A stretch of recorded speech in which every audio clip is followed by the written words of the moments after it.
Fierce Lord. This video is purely for entertainment and does not infringe on copyrights or laws. The rights to the novel and image belong to the original author. We do not claim ownership. Don't like waiting and want to listen to this fanfic in full now? Subscribe to our Patreon, where you'll find the best fanfics. Chapter 51 Construction. After a brief discussion, the three of them tentatively decided to recruit 120 people, adding 120 new families to the territory, bringing the total population to over 3,000. These 120 families were further divided into 60 professional families and 60 civilian families. However, with further divisions, the number of professionals quickly exceeded 60. They had a level 0 priest recruitment scroll in hand, and they could use points to recruit 2 more. They would recruit 3 mages from each of the 5 classes. Even the less than reliable water mages would now have an extra use. Road construction would begin soon after the rain stopped. The ground was wet, with water stagnating in many areas. While this wouldn't significantly impact the earth mages' spells, the greater number of water mages would provide significant assistance. Of course, the notion that water mages were less than reliable was primarily a reflection of their relative strength at level 0 and 1. Even the weaker classes could become formidable once their levels increased. Next in line were archers, who had the largest recruitment, at 30, followed by shield warriors and lancers at 15 each.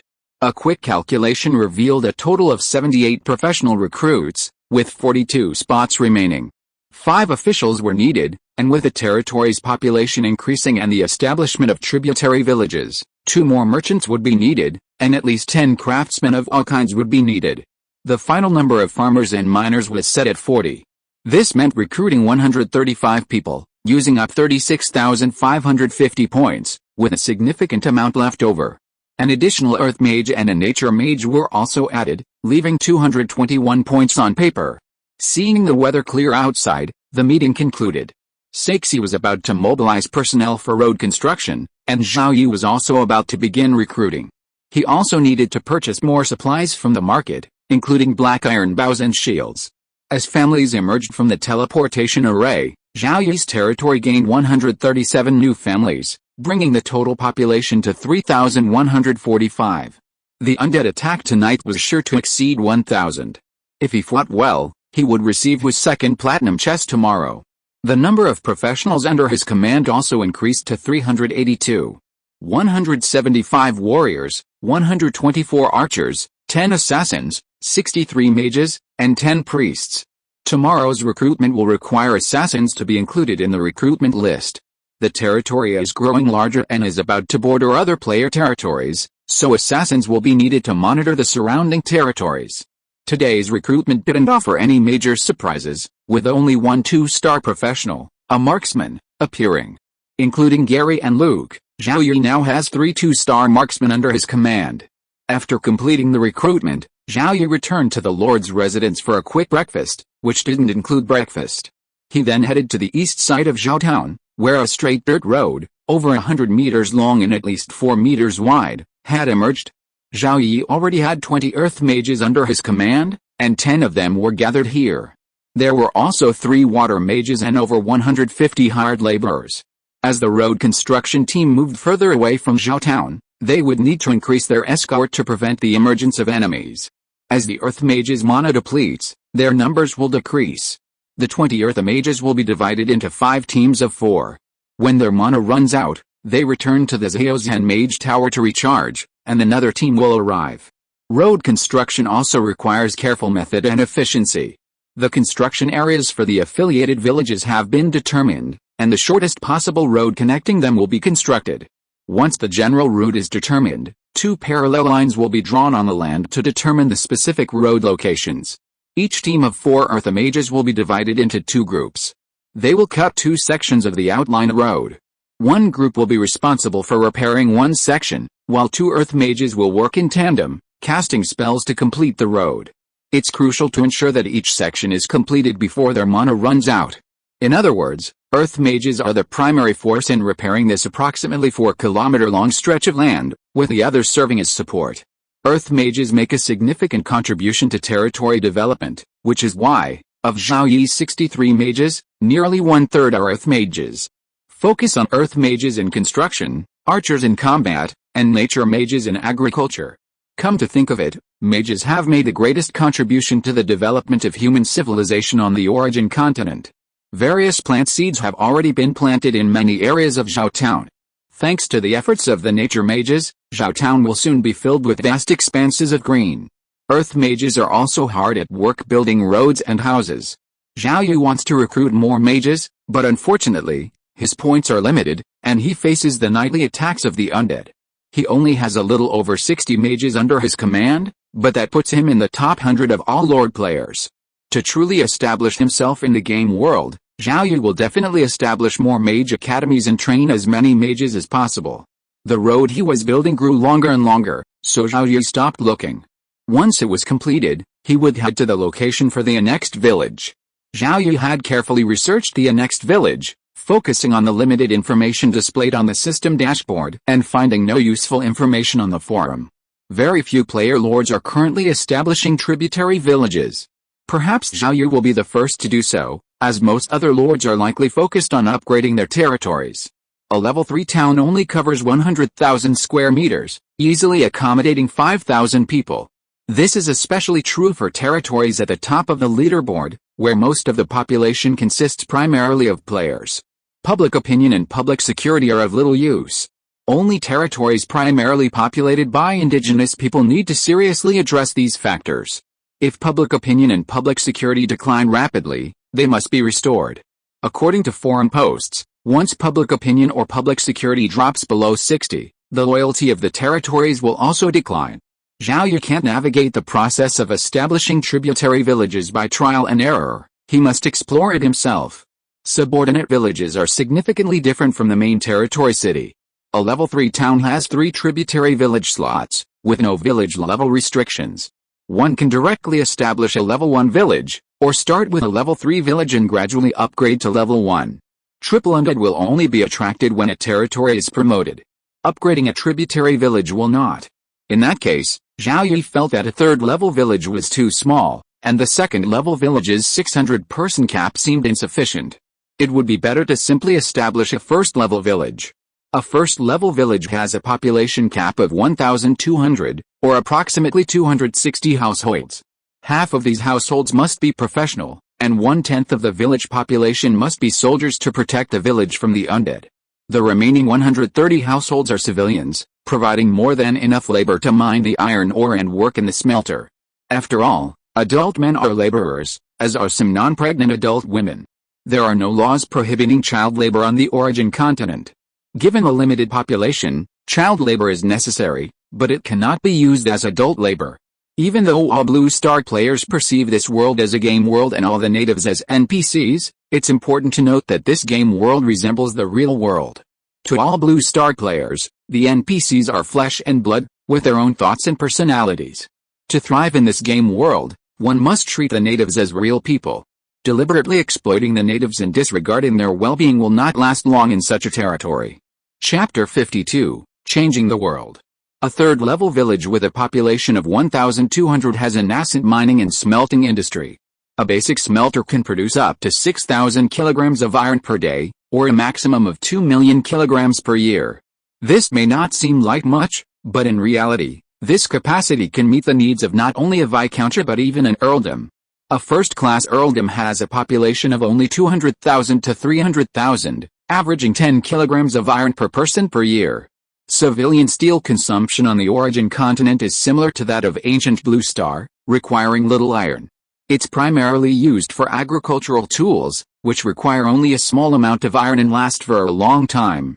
At least 2/3 of a territory's steel production is consumed by the military. However, there's a catch. A basic smelter operating at full capacity can only produce 2 million kilograms of iron per year, based on the standard configuration of 1 alchemist and 3 apprentices. Currently, there's only 1 apprentice alchemist in the territory, barely enough to keep the basic smelter operational, producing a maximum of 500 kilograms of iron per day.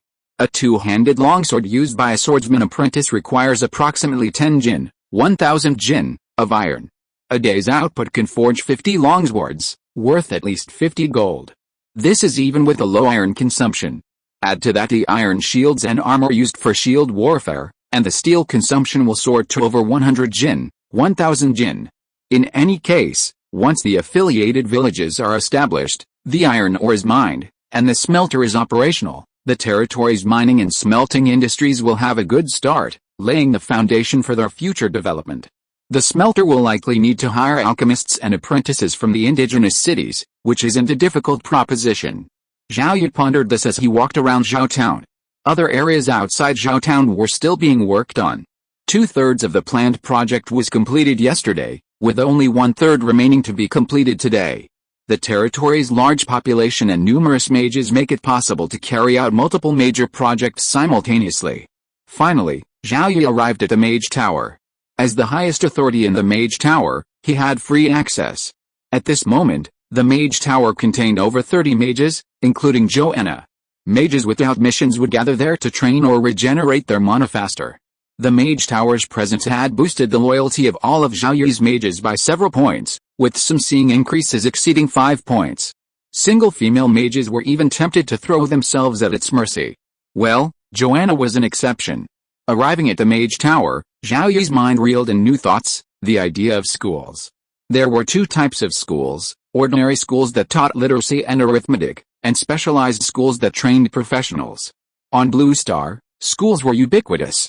Peaceful nations offered universal 9-year or even 12-year education. This widespread access to education was largely responsible for the rapid development of human civilization on Blue Star. On the Origin continent, professionals existed, and a significant divide existed between professionals and civilians. Before the undead plague, this divide was even greater, with most civilians never having the opportunity to test their talent as professionals. Mages undoubtedly significantly boosted the productivity of the indigenous population. A rapid growth spell can reduce crop growth time to a fraction, and some spells can even increase crop yields. A high-level earth mage can single-handedly build an entire city, including its buildings, in a fraction of the time. Under these circumstances, professionals pay no attention to the civilians, who make up the vast majority of the population on the Origin continent, let alone their education. Many professionals treat the civilians as mere servants, fit only for menial and earthy labor. If it weren't for the undead plague, the upper echelons wouldn't care about the lives of the civilians. Players in some cities witnessed indigenous officials rounding up civilians who could no longer contribute, starving them to death, and then burning their bodies to prevent their transformation into the undead. Only civilians who demonstrate a talent for a particular profession can receive education, preparing them for apprenticeship. Once apprentice, they become cannon fodder against the undead, vulnerable to abandonment at any moment. Clearly, from the perspective of a normal, university-educated Blue Star human, the Origin continent is undoubtedly misguided. Compared to before the undead scourge, the proportion of professionals in the population has increased significantly, even though most are at level 0 or 1. However, non-professionals are more numerous, accounting for only about 1/10 of the population. These professionals are primarily mages, who have a significant impact on the development of human civilization on the Origin continent. Although the rules of the game world differ from those of Blue Planet, the humans of Blue Planet have managed to reach this point, with a single mushroom egg rivaling the powerful spells cast by the game world's top mages. Clearly, professionals have suppressed the creativity of non-professionals. If the common people were not suppressed and had access to education, no one could predict the power these non-professionals would unleash. Of course, this would take time, and there would likely be resistance from the upper echelons of the indigenous population. However, Zhao Yi was certain that thousands of Lord players would attempt to provide common people with access to education.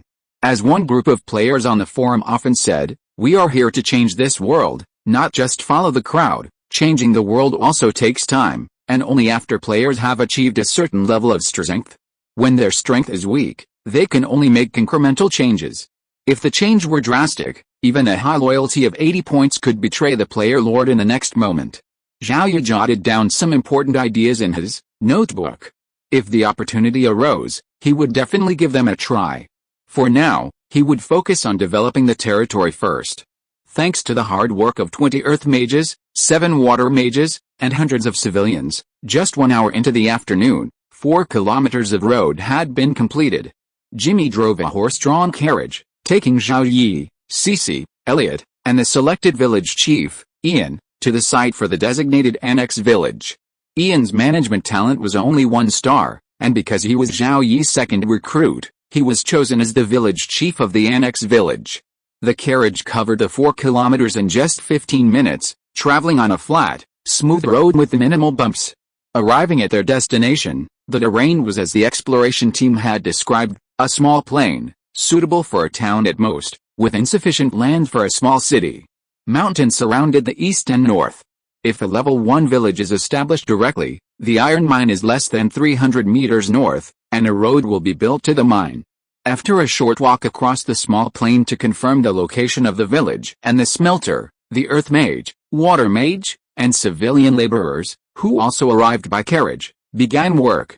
Lines have been drawn for the target area, and on a blueprint, they will form the layout of the village and smelter. The mage and laborers will follow the lines, constructing walls, houses, and traps. The remaining time today will be spent on the initial construction of the village. Tomorrow, the population will be relocated, initially set in tents, with houses to replace them later. At the same time, at least 3 lines of defense must be established outside the village tomorrow. As people move in, the undead will attack tomorrow night, and without traps or fences, the number of troops stationed in the village must be at least doubled. Chapter 53 Military Organization. With only an hour left until nightfall, personnel from the affiliated village began returning to Zhao Town. After dinner, the soldiers gathered at the first line of defense. The mage tower remained unusable for tonight's battle, nor did it need to be. It was certain that the number of incoming undead would exceed 1,000, and the number of territory soldiers would also increase, so there was no need to worry. Elliot, Zhao Yi's staff officer, had been accompanying him. The two discussed the number of soldiers to be stationed in the affiliated village and their class composition. The affiliated village would be a level 1 village, with a maximum population of 1,200, and the army would need to be around 120. Based on the situation of the indigenous cities on the origin continent and Zhao Yi's territory, Elliot devised a plan. Of the 120 soldiers stationed, 1/3 would be archers, 1/3 would be shield warriors and spearmen, and the remaining third would be priests, mages, assassins, and swordsmen. Zhao Yi had an idea, one that many of the top-ranked player territories were already pursuing. On Blue Star, a squad is equipped with a number of rifles, machine guns, sniper rifles, bazookas, and other weapons. This constitutes a standard squad. 3 squads form a platoon, and 3 platoons form a company.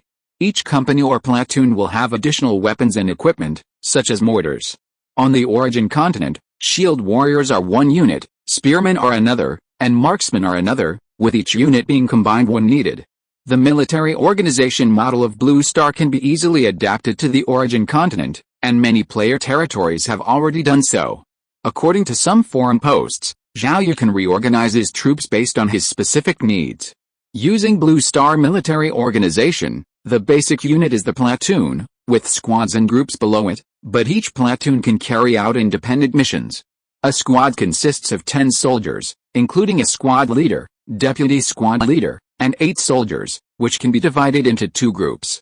Platoons can be configured with 1 squad each of the 3 types of soldiers, shield warriors, spearmen, and marksmen.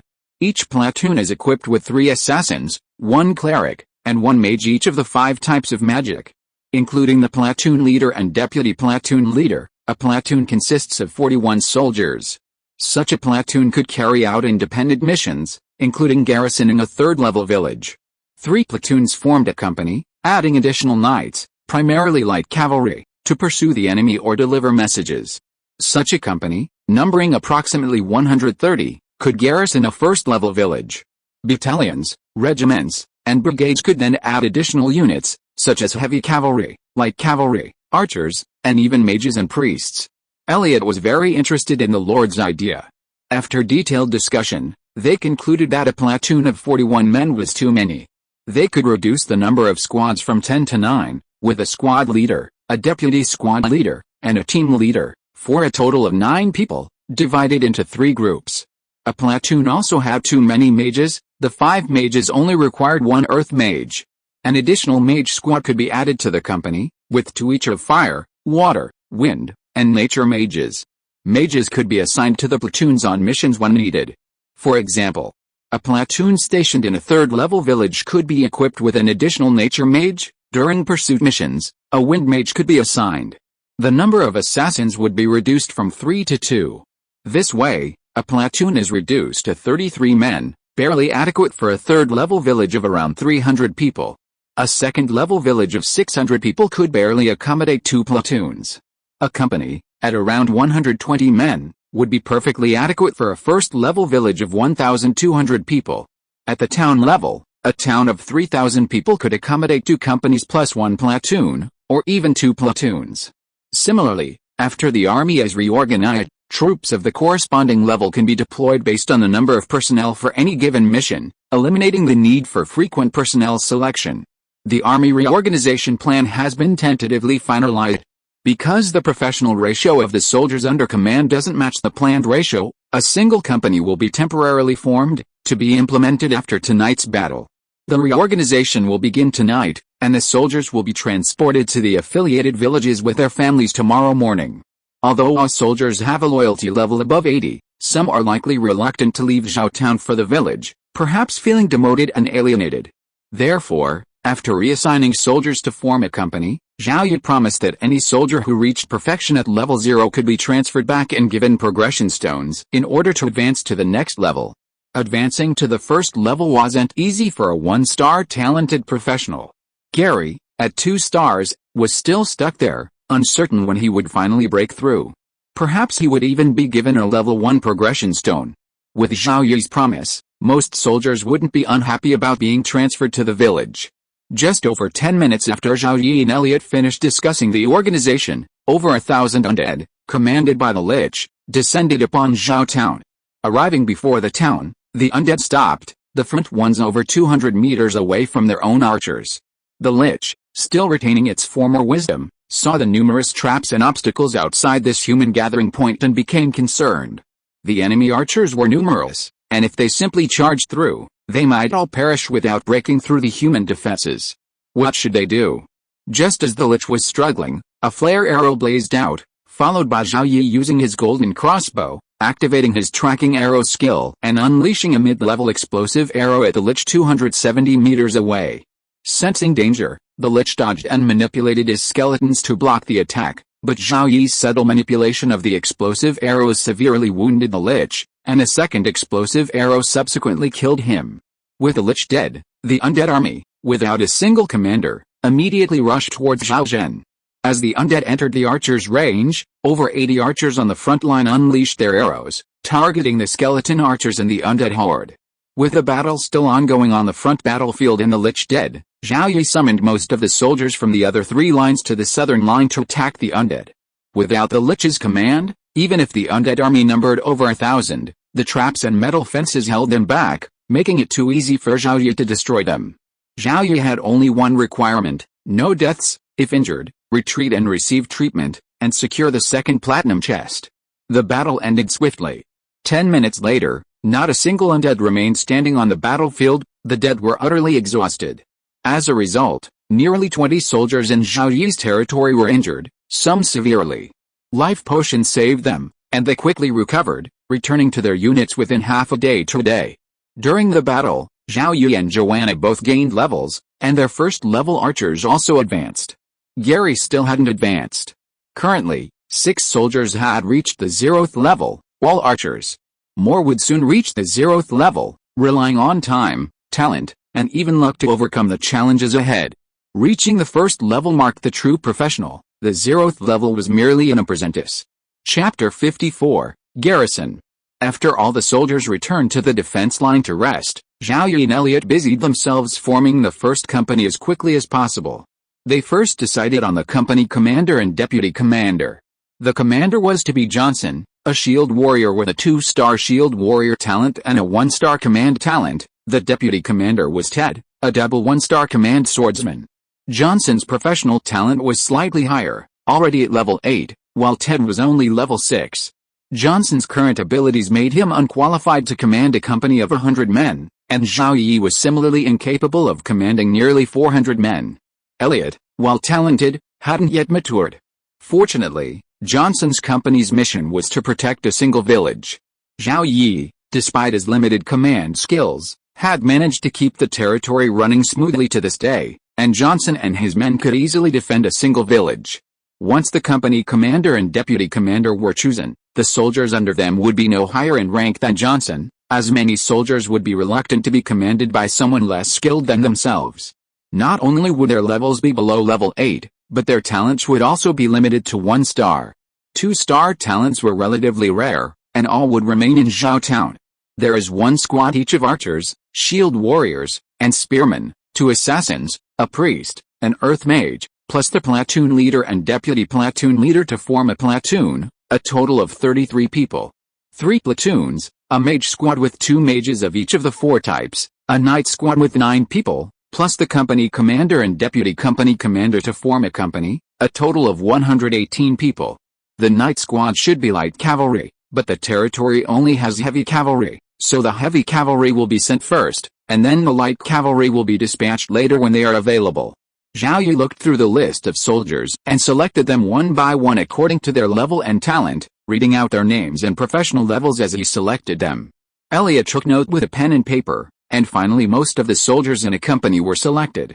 Only 3 assassin positions were left, because Zhao Yi only had 10 assassins under his command, and a company needed 6 assassins. He couldn't give away more than half of his old assassins, so he would recruit new assassins tomorrow and assign 3 more. After selecting the personnel, Zhao Yi and Elliot directly divided the squads and platoons according to their occupations and ranks, with the highest ranking personnel serving as platoon leader and deputy platoon leader. The ranks of the soldiers within each squad should be evenly distributed, with no clear distinctions between strong and weak squads or platoons. Zhao Yi actually preferred to appoint someone with leadership talent as platoon leader, as such a leader would be better able to lead their platoons on independent missions. Unfortunately, Zhao Yi's command lacked talented leaders, so he reluctantly selected 2 to serve as company commander and deputy company commander. However, if a platoon were to garrison a 3rd-level village in the future, it would be best to appoint someone with leadership talent as platoon leader. Following the names written on the paper, Zhao Yi began gathering the personnel. Soon, over 100 people had gathered in an open space behind the defense line. Jason and Ted, who were called in first, already knew their assignments. They would lead a company of over 100 to garrison the soon-to-be-established village. As the first company commander and deputy company commander in the territory, Jason and Ted felt honored, their loyalty points increasing by 1 point, and they had no desire to be demoted. With the personnel assembled, Zhao Yi didn't rush into the organization, but instead gave a speech. The first tributary village of the territory is about to be completed. It's just 6 kilometers to the east, very close. This village will be large, with a population of over 1,000. We'll need to deploy some troops there to defend it, and I've chosen you. Of course, you won't remain in the tributary village forever. Once you reach the apprentice rank, you can be transferred back. Following the order, I'll give you a divine artifact called the Advancement Stone, which will guarantee a 1-level advancement. Magicians, when you don't have missions during the day, can go to the Zhaozhen Mage Tower to train. After hearing the Lord's first words, over 10 of the chosen soldiers experienced a drop in loyalty. The drop was only a few points, but after hearing the second, their loyalty rebounded, and even increased. Clearly, only soldiers with talent cared more about advancement. After Zhao Yi finished his speech, the company officially began to be formed. The squads and platoons had already been assigned, and half an hour later, the Tishi village garrison was officially established, with 115 men, 3 short. Tishi village is the name of the soon-to-be-established next village, a random choice. The first company to be established is named the Tishi village garrison, a nod to its mission. More garrisons will appear in the territory in the future. These garrisons will have few or no first-tier professionals, and the primary mission will be to protect the scattered villages throughout the territory. As the number of first-tier professionals under his command increases, Zhao Yi will also establish a main combat unit composed of at least first-tier professionals, or even an elite unit composed of at least second-tier professionals.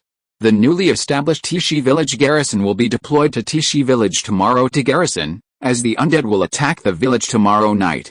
To prevent any unforeseen events, Zhao Yi and Elliot discussed and decided that Elliot would lead a small team to support Tishi village. The team would primarily recruit archers and mages, including 2 first-tier archers, to bolster Tishi village's defenses.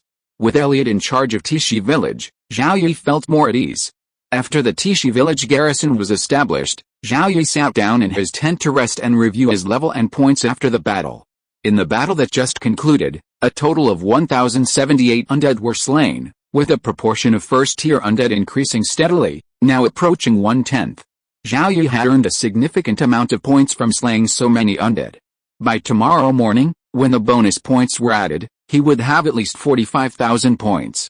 His archer level had reached 12, and it took 2 to 3 days to advance a level, much slower than at level 0. Thinking about tomorrow's recruitment, Zhao Yi finally opened the forum. His eyes widened at the posts on the front page. What's going on the forum's front page? Zhao Yi saw news of several prominent player territories at the top of the leaderboard being severely damaged or even destroyed, including territories under the control of major powers. Zhao Yi had also visited the forum during his free time today and learned that a small number of powerful player territories were being promoted to second-class viscounts. The news circulating on the forums regarding the heavy damage and destruction of player territories relates to those promoted to second-class viscounts today. To expedite their promotion, these territories have crammed a population of at least 5,000 into a single, third-tier town-sized main city. During the nighttime undead attack, while numbering over 5,000, the horde arrived in 3 waves, each numbering less than 2,000. These player territories were likely able to withstand the onslaught. However, an unexpected situation occurred. For the first time, second-tier undead appeared among the undead hordes. The traps and metal fences outside the player cities were effective against zero-tier undead, but their effectiveness against first-tier undead was greatly reduced. Due to their limited numbers, the first-tier undead were quickly annihilated. These traps and metal fences proved completely ineffective against second-tier undead, who possessed superior defense, attack power, and speed. Led by these second-tier undead, a large number of first-tier undead charged, breaching the defenses of many territories. Some territories spent enormous effort to eliminate the first and second-tier undead that broke through their defenses, only to then struggle to fend off the hordes of zero-tier undead that charged from behind. Other territories were unable to eliminate the first and second-tier undead that broke through their defenses, as hordes of zero-tier undead surged forward, and liches transformed the dead into undead. This directly led to the downfall of several powerful player territories. A few player lords only managed to save their territories by temporarily spending large amounts of points to purchase items from the points mall. If you're listening to this novel on a channel other than Fanfic World, it means they downloaded and uploaded it without effort. We cordially invite you to visit our channel, Mundo Fanfic Novelis. There you'll find the original version of this story and you can explore many other novels of various genres. We're waiting for you to immerse yourself in a world of incredible novels. Chapter 55 Magic Gun. The territories of players who encountered the undead first suffered heavy losses. As word spread, the situation in the territories of players later in the game improved significantly, and their factions mobilized supplies and even personnel. There was a river ahead, and the depth was unknown. If it was deep, those in the front, ill-prepared, would surely drown. Those behind, well-prepared, crossed smoothly. Zhao Yi was thankful he wasn't the first to cross the river. Even after being promoted to second-class viscount, even second-tier undead appeared, requiring more preparation. Primary explosive arrows are suitable for destroying zero-tier undead, intermediate explosive arrows for destroying first-tier undead, and advanced explosive arrows for destroying second-tier undead. However, advanced explosive arrows are prohibitively expensive, 10 times the price of intermediate ones. Using one advanced explosive arrow costs 15 low-grade magic crystals. The indigenous lords were reluctant to use them, nor did they need to. Before the arrival of the Blue Star players, the indigenous people could rely on their cities to defend against the undead hordes. They had professionals of all ranks, and human professionals were generally stronger than undead of the same rank. A second-tier archer, without the need for advanced explosive arrows, could simply infuse their fighting spirit into their arrows, effectively injuring or even killing the undead. Indigenous lords could only prepare elementary explosive arrows, allowing their cannon fodder archer apprentices to kill skeletons. The Blue Star players, who had only been on the Origin continent for 10 days, were no match for this. A few players were striving for the second tier, while only a few reached the first tier. Under these circumstances, player lords relied on the power of Krypton gold to fend off the undead. It's no surprise that those lords about to be promoted to, or preparing for, the second-tier viscountship, would have to invest heavily in procuring and stockpiling advanced explosive arrow-level weaponry. Zhao Yi, Likewise, needed to prepare a trump card for his territory. Even without the promotion to the second-tier viscountship, there was no telling when a second-tier undead would appear among the incoming undead hordes. You destroyed 1,078 undead, you suffered 0 casualties, a fantastic battle, battle rating, B, points increased by 60%, professional experience increased by 60%, received a platinum chest, opening the chest, 1 platinum card, 3 gold cards, 5 silver cards, 7 bronze cards, 9 iron cards, and 11 common cards popped out. Before opening the chest, Zhao Yi had anticipated the platinum chest would contain relatively few platinum cards. After all, this was only his second time opening it, and last night he had only destroyed 1,078 undead, barely meeting the required amount. Perhaps destroying more than 10,000 undead would yield a better chest. The closer to 10,000, the more platinum cards the chest would contain. Forgetting the chest above the platinum chest for now, the mere presence of the platinum chest was enough to surprise Zhao Yi. Choose a platinum card, magic gun. Select 2 gold cards, black iron bow 166, and lead the way skill book. Select 3 silver cards, first level answer recruitment scroll 4, primary health potion 10, and good horse 30. Of these 6 cards, Zhao Yi values magic lance and lead the way skill book the most. Lead the way is a legion skill. This is the second time Zhao Yi has opened a legion skill from a treasure chest. Last time, he opened the unwavering assurance skill book, and this time, he opened another one for lead the way. The name alone suggests something. A commander using lead the way must charge first. At the initial stage, it increases the soldier's attack, defense, and speed by 5%, while also boosting their morale. Lead the way is suitable for strong warrior-type commanders, but Zhao Yi isn't suited for it, so perhaps he can give it to Elliot later. The platinum card, magic gun, was a weapon Zhao Yi had come across by chance. It was an alchemical artifact, considered equipment, usable not only by marksmen but also by other classes and even non-classes, with minimal restrictions on who could use it. However, compared to its predecessor, the city's legendary artifact, the magic cannon, the magic gun status was outweighed by its cost, making it a rare weapon. A magic gun cost tens of thousands of low-grade magic crystals, while the cheapest platinum equipment cost only 10,000. The key lies in the magic gun's power. Consuming 10 low-grade magic crystals at once can kill a rank 2 skeleton, while consuming 100 can kill a rank 3 skeleton. A single shot consuming 100 low-grade magic crystals is the magic gun's peak power, with no further limits. Using too many low-grade magic crystals at once can cause the gun to explode, killing the user. A magic gun costs more than many platinum pieces of equipment, yet it can't deal much damage to tier 4 players or even the undead, making it unattractive to mid and high-level players. Low-level players find the gun powerful, but the price puts most of them off. Only a handful of guns remain on the market, mostly second-hand, with few new ones available. They're priced slightly below cost, yet no one buys them. There are plenty of other options on the market that offer better value, and no one wants an impractical one. Even if Zhao Yi had the money, he wouldn't buy a magic gun. But now he's found one in a treasure chest. If he had the choice, he'd want to sell it. A higher price wouldn't buy it, but a lower price would make it better for him. After all, it came from a treasure chest, and using a magic gun to kill tier 2 undead is more economical than using high-level explosive arrows. Of course, this only applies to players. Previously, Zhao Yi had considered buying something effective against tier 2 undead, but now that he has the magic gun, he's determined to continue buying, reducing his purchases. Thus, the magic gun became Zhao Yi's third weapon, temporarily available to other marksmen if needed. Summoned directly using a platinum card, the magic gun resembled a heavy machine gun from Blue Star, minus the mount. The barrel was round, slightly tapering, and the barrel thicker, all jet black. A switch on the side of the gun released the magic magazine, a small storage space measuring approximately 0.3 cubic meters. While its power was average for Zhao Yi, its rate of fire was decent. Consuming only 10 low-grade magic crystals, it could fire a round roughly once a second. The more magic crystals consumed, the longer it took to recharge. Consuming 100 low-grade magic crystals would take about 10 seconds. This was a drawback of the magic gun, though it would be negligible with a more powerful magic cannon. After all, a single shot from the magic cannon could detonate a large area. The magic gun could only attack single targets. After opening the treasure chest, Zhao Yi stood up. Just as he stepped out of the tent, Elliot arrived. The two reunited with Cece to discuss recruitment. Today's recruitment mainly required two considerations. One was the total population of the territory after the recruitment was completed.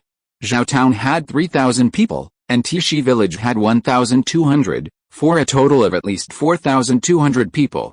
Currently, there were 3,144. Once both Zhao Town and Tishi Village reached their population caps, it would be convenient to establish another subsidiary village. The establishment of the second subsidiary village would bring the total population of the territory over 5,000. After reaching the population cap, the decision on whether to promote the territory would be made based on one's own strength. Another consideration was the population composition. The number of professionals must account for at least 1/10 of the total population. This chapter has already reached over 2,000 words without much content. I feel like I need to increase the number of chapters from 2,000 to 3,000. Perhaps there will be extra chapters of 5,000 or 6,000 words in the future, so I can read them all in one go. Chapter 56, Lich Thoughts. To reach the population cap for both Zhao Town and Tishi Village, at least 1,056 more people, or roughly 240 households, are needed. Zhao Yi has 45,833 points, all of which he will use for recruitment. The final recruitment: 40 archers, 20 shield warriors, 20 lancers, 10 swordsmen, 12 assassins, 2 of each of the 5 mages, 4 priests, plus 4 first-level lancer recruitment scrolls, for a total of 120. 7 officials, 3 merchants, 20 artisans, and 90 farmers and miners, for a total of 120. A total of 240 households, leaving 133 points. After the recruitment was finalized, the population to be relocated to Tishi Village was discussed. After the meeting, Zhao Yi went to the market and asked Benson and Jinro to purchase supplies. The archer's black iron bow didn't need to be purchased for the time being, as 166 of them had been found in treasure chests. After the guides gathered near the teleportation array, Zhao Yi began recruiting. 240 families emerged from the array, leaving 30 good horses. These horses were barely adequate for war, but not for heavily armored cavalry. Zhao Yi's territory currently had some demand for horses, primarily due to the establishment of annexed territories.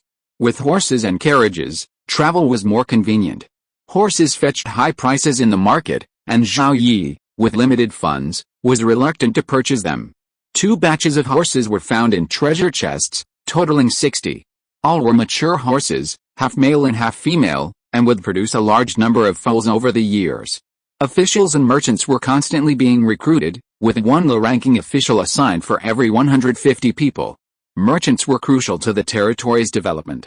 Ordinary civilians could engage in commerce, but they were illiterate and could only count with their fingers, so they could only be peddlers at best. To open a business within the territory, merchants with literacy and arithmetic skills were required. They opened various businesses within the territory, including bakeries, general stores, and farm tool shops. Previously, these shops belonged to the lords, and Zhao Yi needed to pay the merchants. Soon, however, Zhao Yi changed his approach, renting the shops to the merchants and then selling ordinary goods at a slightly higher price. The merchants, in turn, sold them to the people. Of course, Zhao Yi also had rules. Prices of various goods could not be raised arbitrarily, impacting people's livelihoods, or they would be punished. Zhao Town needed shops, and Tishi Village also needed some, so he was constantly recruiting merchants. He recruited 120 new professionals, most of whom were 1-star, with 2 archers, a water mage, and an assassin, each possessing a 2-star talent. The assassin also had a 1-star leadership talent, and a Tier 0 spearman also had a 1-star leadership talent. With these 120 recruits, the number of professionals under Zhao Yi's command exceeded 500, reaching 502. His strength was rapidly improving, and his name was constantly climbing the leaderboard. Zhao Yi didn't pay much attention to the leaderboards, nor did he worry about his own ranking. He only dreamed of reaching the top one day. For now, his focus was on developing his territory and defending it against the undead. Elliot and Cease were both Zhao Yi's deputies, but there was much Zhao Yi needed to do personally, so they could only share some of the responsibilities. After the recruitment was complete, Zhao Yi went to the Lord's residence for breakfast before boarding a carriage and heading to Tishi Village. Standing outside Tishi Village, Zhao Yi made a few adjustments on the territory page, and Tishi Village, a level 1 village, was officially established. The next moment, the sunlight from the sky, illuminating the 40,000 square meters of Tishi Village, grew scorching hot. A minute later, the land was thoroughly purified, its aura of death eliminated, making it suitable for long-term habitation. With the official establishment of Tishi Village, dozens of carriages carrying families arrived. New tents were erected, and the residents temporarily settled in them. Soon, houses would be built in batches, ensuring everyone had housing. As each family settled in, they quickly took care of their chores. Then, numerous laborers were hired to work alongside professionals outside the village, digging traps, placing metal fences, and erecting modular platforms. It was currently uncertain from which direction the undead attacking Tishi Village would come. 8 platforms were placed at the 4 corners and in the center of the first line of defense. 3 more lines of defense were set up outside, using metal fencing, with traps dug between them. At night, all assassins left Tishi Village to conduct reconnaissance, determining the incoming undead's location in advance. Soldiers were then deployed based on their positions to focus on the main defense area. With a single company of the Tishi Village garrison, holding Tishi Village should be a breeze. However, Zhao Yi had forgotten something, which Elliot had fortunately reminded him of. Lord, given the population of Tishi Village, the incoming undead may be led by a lich. An undead army commanded by a lich is completely different from one without. The latter is simply reckless, while the former can employ tactics.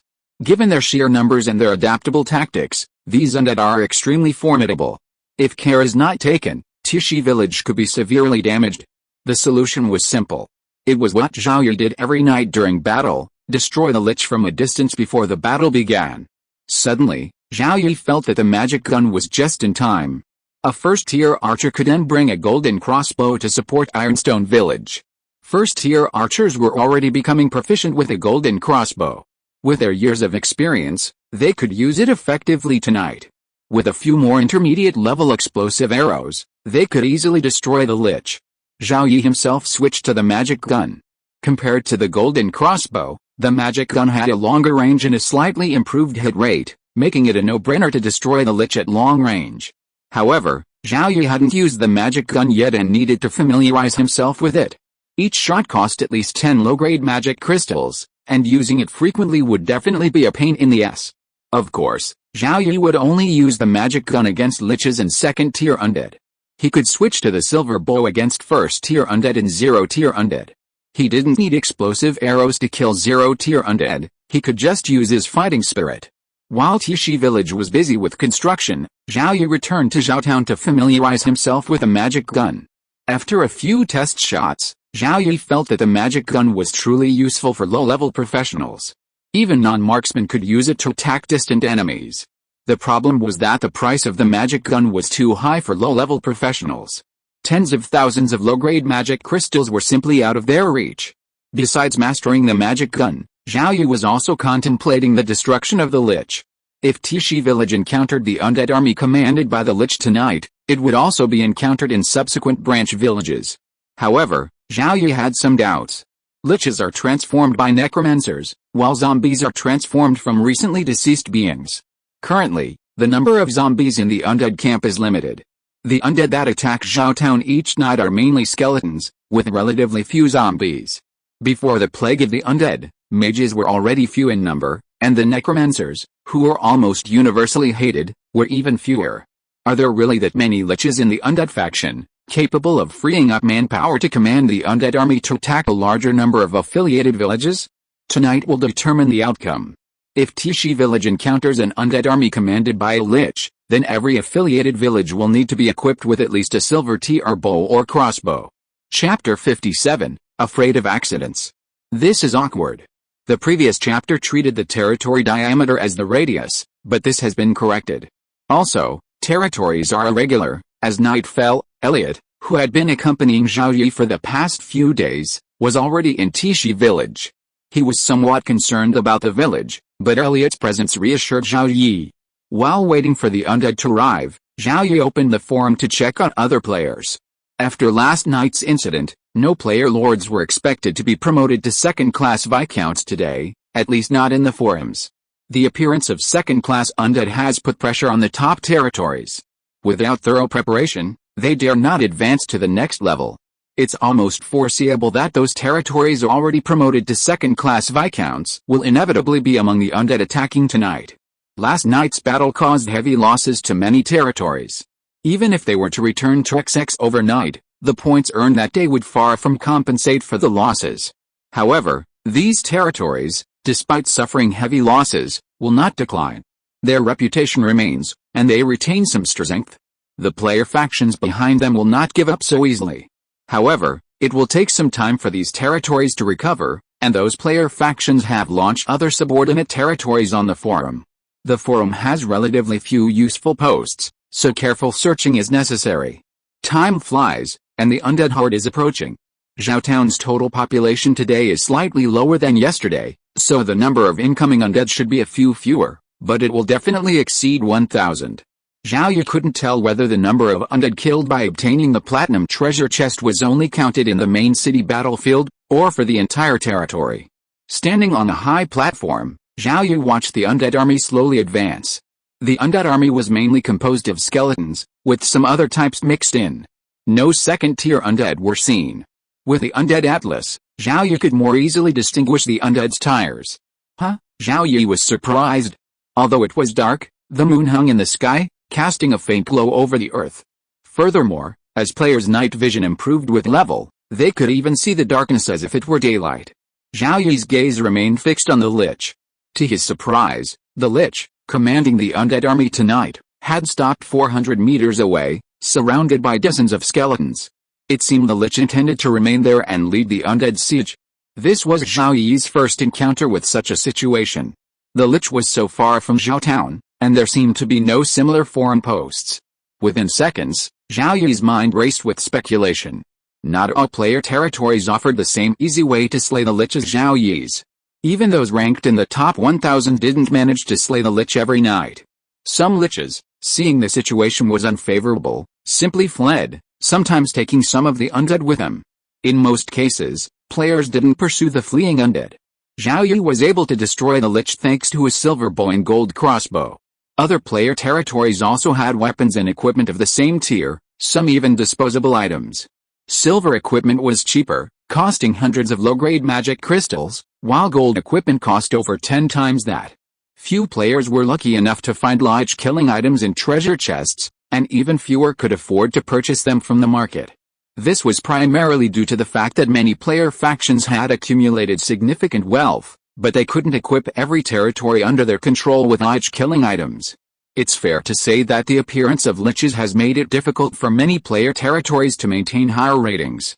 Meanwhile, Zhao Yi's territories were annihilated every night, each Lich emerging from a single cemetery. If a Lich attacked a specific location and never returned, the remaining Lich would surely have other plans. This is why the unexpected event occurred today, or perhaps even yesterday.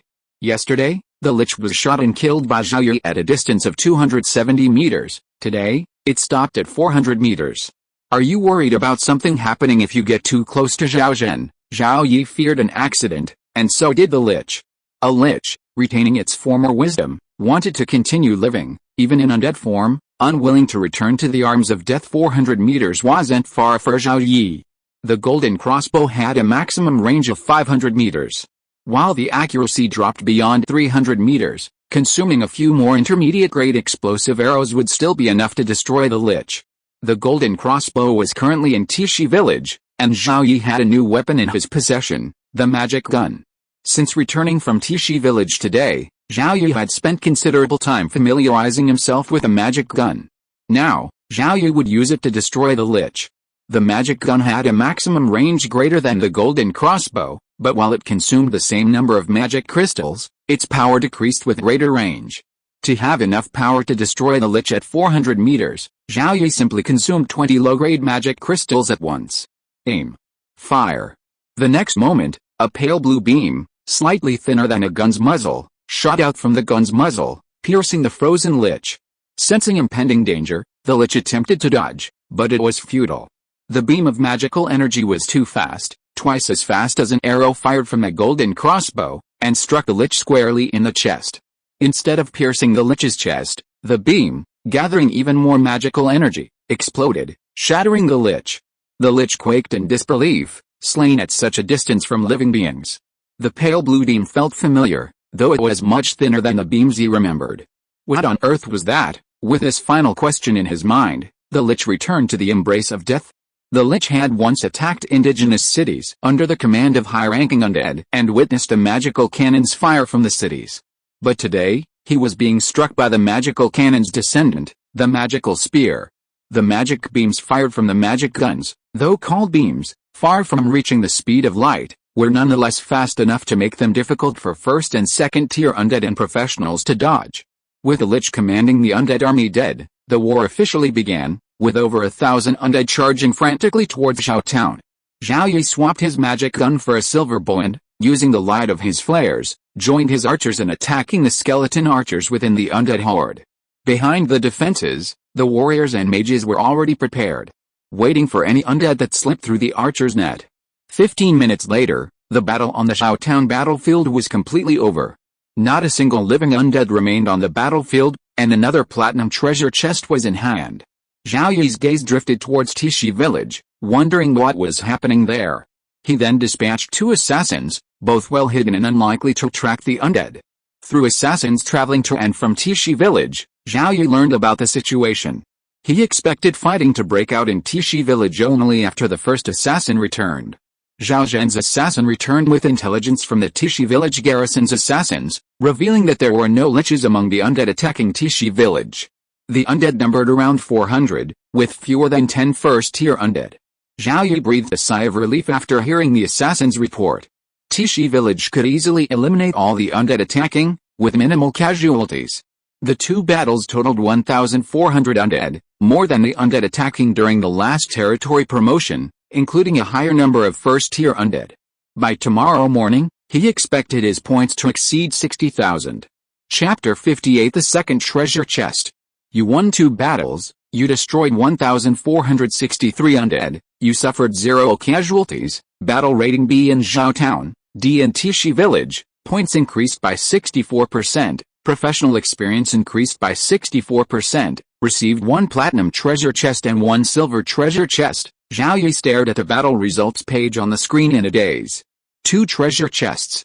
Zhao Yi had never imagined that one person could receive more than 1 treasure chest per day. And it seemed that as his territory expanded and he established more affiliated villages, he would also receive more treasure chests.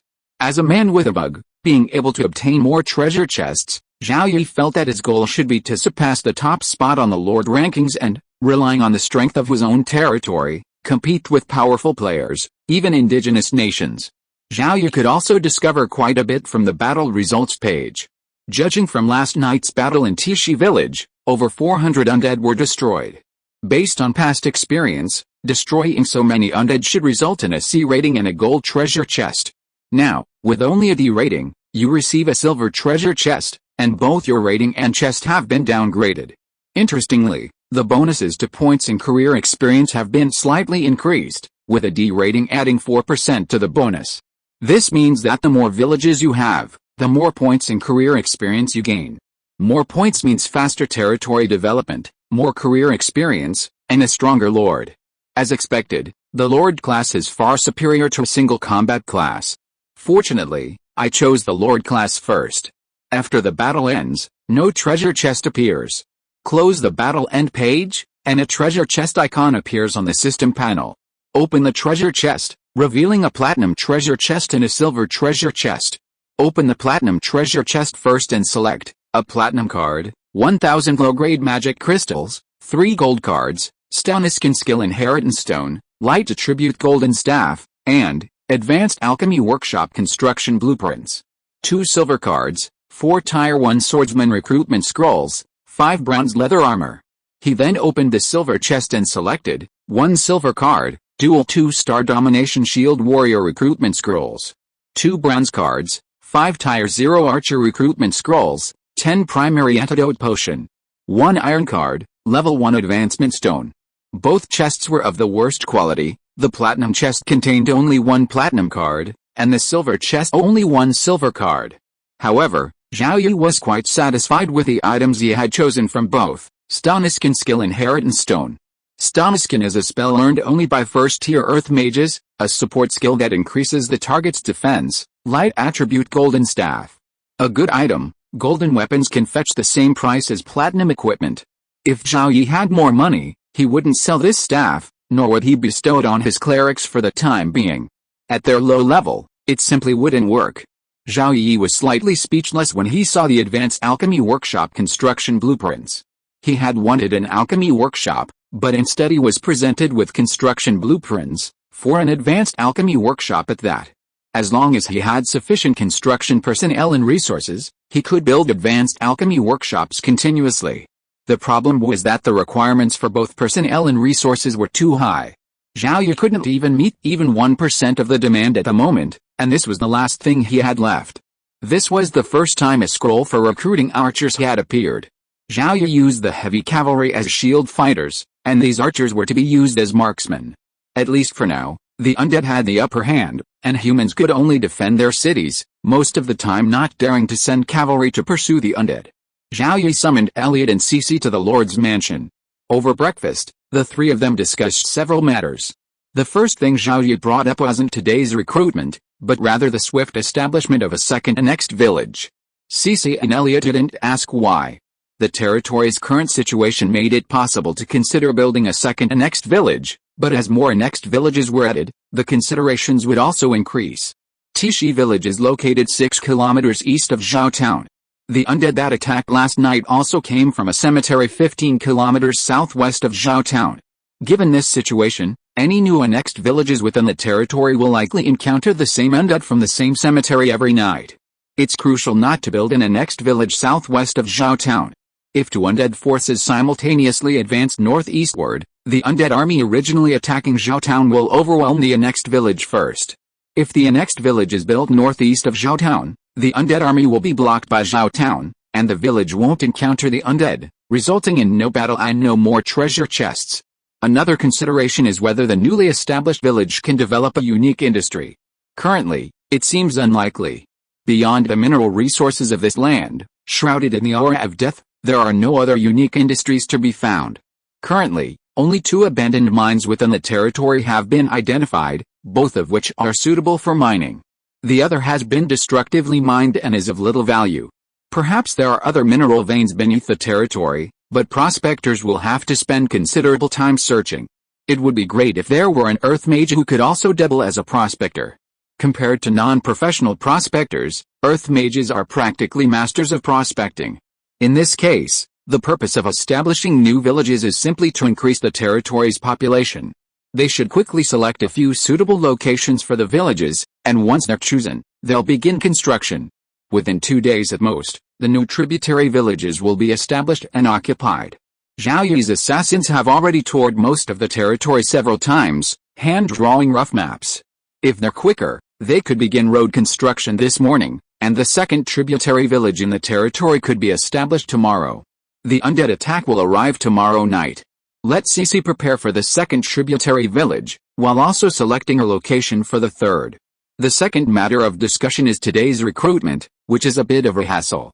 Both Zhao Town and Tishi village within the territory have reached their population limits. Adding more would overcrowd them. After deliberation, the three decided to recruit only 125 people today, 3 officials, 2 merchants, and 120 professionals. The newly added population will all reside in Zhao Town. With Zhao Town's population cap of 3,000, it's no problem temporarily accommodating these 125 families. Tomorrow, some will be relocated to the second affiliated village. Among them, today's treasure chest openings contain 4 first-level swordsman recruitment scrolls, 5 0-level archer recruitment scrolls, and dual 2-star command shield warrior recruitment scrolls, which fill 10 recruitment slots.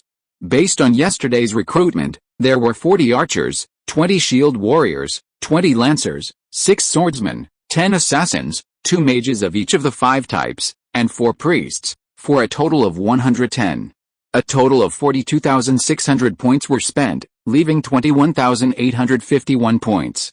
With so many points remaining after the first round of recruitment, the territory's total population is estimated to be only 100 or 2 short of the 5,000 cap. How about trying to advance the territory? Chapter 59 Extra Points. The night before yesterday, several powerful territories had been severely damaged or even destroyed, even after Zhao Yi's promotion from a third-class Viscount territory.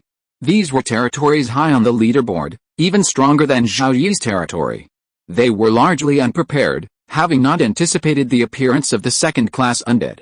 Territories that learned of the news later quickly secured support from their respective factions, minimizing the losses. Zhao Yi's own territory was also in the top 1,000 on the leaderboard, and after today's recruitment, it would even be in the top 500, not much behind those territories. Those territories had the backing of player factions, while Zhao Yi had to fight alone. Given these circumstances, could he achieve promotion to second-class Viscount territory? Zhao Yi's goal was to achieve promotion to second-class Viscount territory with minimal or no personal losses. A crucial issue lay with the affiliated village of Tishi Village. While Tishi Village's completion would yield an additional treasure chest daily, the village's garrison remained relatively weak. On the day of the promotion, the number of attacking undead was nearly equal to the territory's population. To defeat and annihilate such a large number of undead, all professionals would have to devote their full strength and exert their full capabilities. With the financial support, Zhao Town could easily eliminate the incoming undead, but Tishi Village couldn't guarantee that. If he hadn't established a tributary village, Zhao Yi would have made up his mind to advance his territory now. But then he thought again. The undead attack on Tishi Village last night wasn't led by a lich, and the territory advancement also applies to the main city. Wouldn't Zhao Town alone face more undead, while Tishi Village would remain unchanged? Now that he was the first person to cross the river, Zhao Yi could only roughly gauge the depth. There was no guarantee he'd be able to cross, and he might even encounter deeper water. After a moment's deliberation, Zhao Yi finally made up his mind to advance his territory today. He considered himself cautious, but he still had to act when the time was right. Several territories had already been promoted to second-class viscountships, and several more would be up for grabs today. Zhao Yi's goal was already at the top of the leaderboard, and he had to keep up with the other territories. The stronger the territory, the higher the level, the larger the population, and the more points earned daily. The territory's strength increases rapidly. If you're slow, the gap in strength could widen. Even with bugs, it's likely to prevent the gap in strength, which isn't what Zhao Yi wants. He'll sell the light attribute golden staff for a few hundred mid-grade magic crystals to purchase a large amount of military supplies and strengthen his strength. He'll also adjust his recruitment, recruiting more archers. Currently, the territory has 4,272 people, 728 short of the 5,000-person cap, or about 160 households. Subtracting 10 recruitment scrolls, he needs to use points to recruit 150 more. He has a total of 64,451 points, 44,451 of which can be used for recruitment. The remaining 20,000 points are used to advance to second Viscount. He's just a fraction short of the required points to directly recruit 150 archers, but that's a no-go.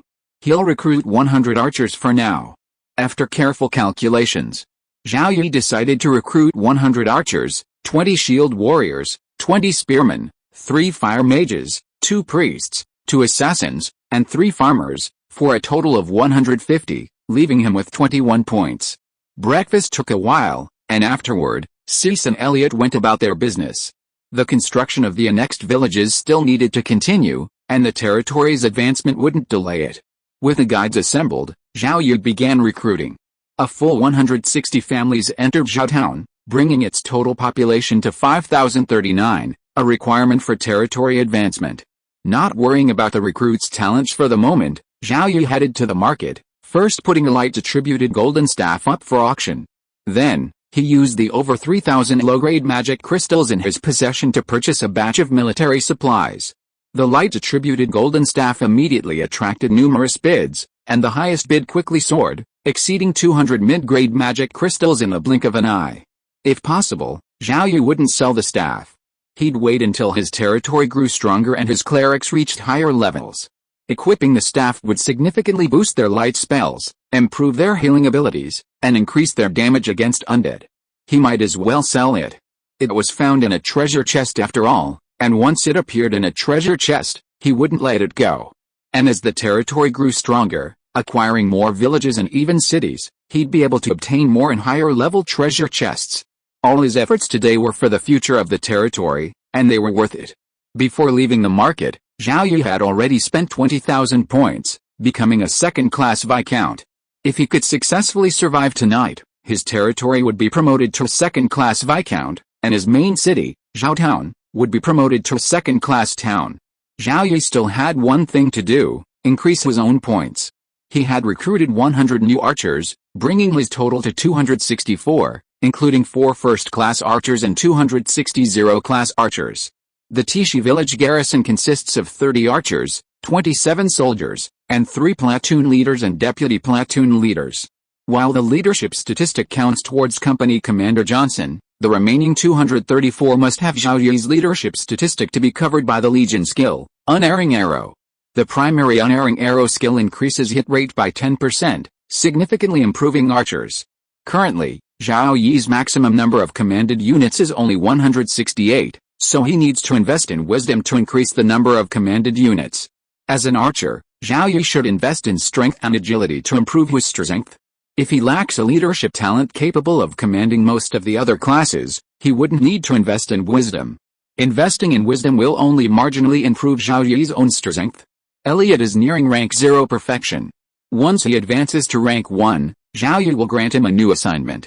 As more leadership talents emerge and grow, Zhao Yi won't need to worry about his leadership statistic. Name: Zhao Yi. Lifespan: 24/100. Occupation: 3rd class Viscount, level 12 archer, 98%. Attributes: Strength 22, Constitution 22, Agility 22, Wisdom 21. Free attribute points: 15. Charisma: 8. Leadership: 168/168. His archer level was approaching 13, and he hadn't added any points to it.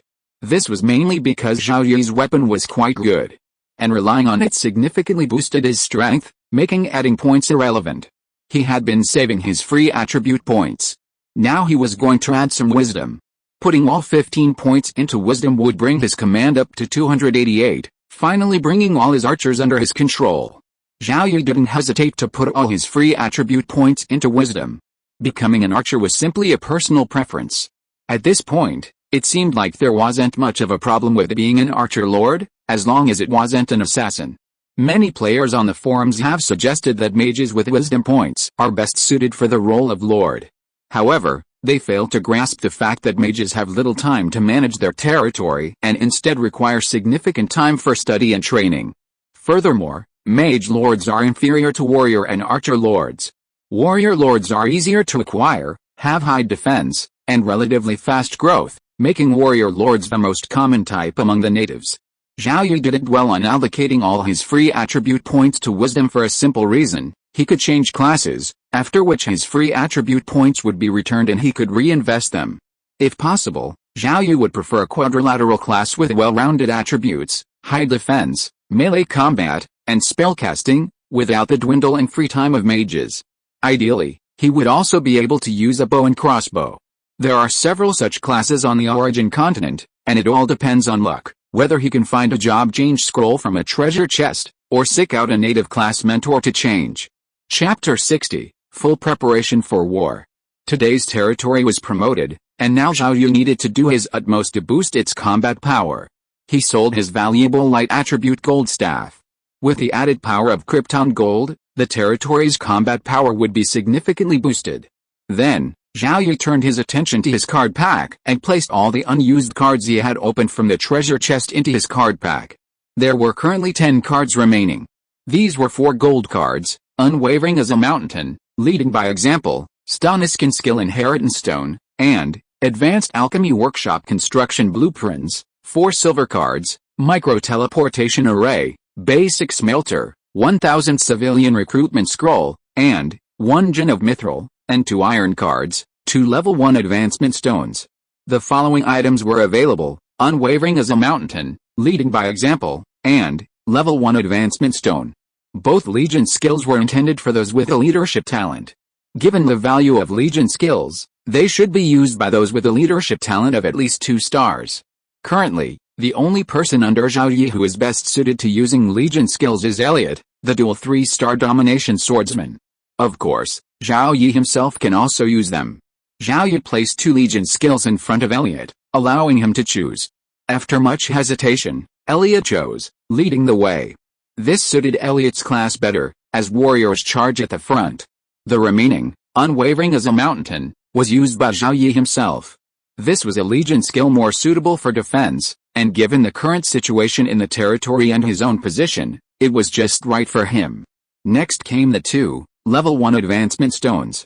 With the exception of Joanna, who had a 3-star talent and quickly advanced to the first level, everyone else in the territory who had reached level 0 was stuck there. When it came time to give one of his professionals the use of the advancement stones, the first person Zhao Yi thought of was Gary.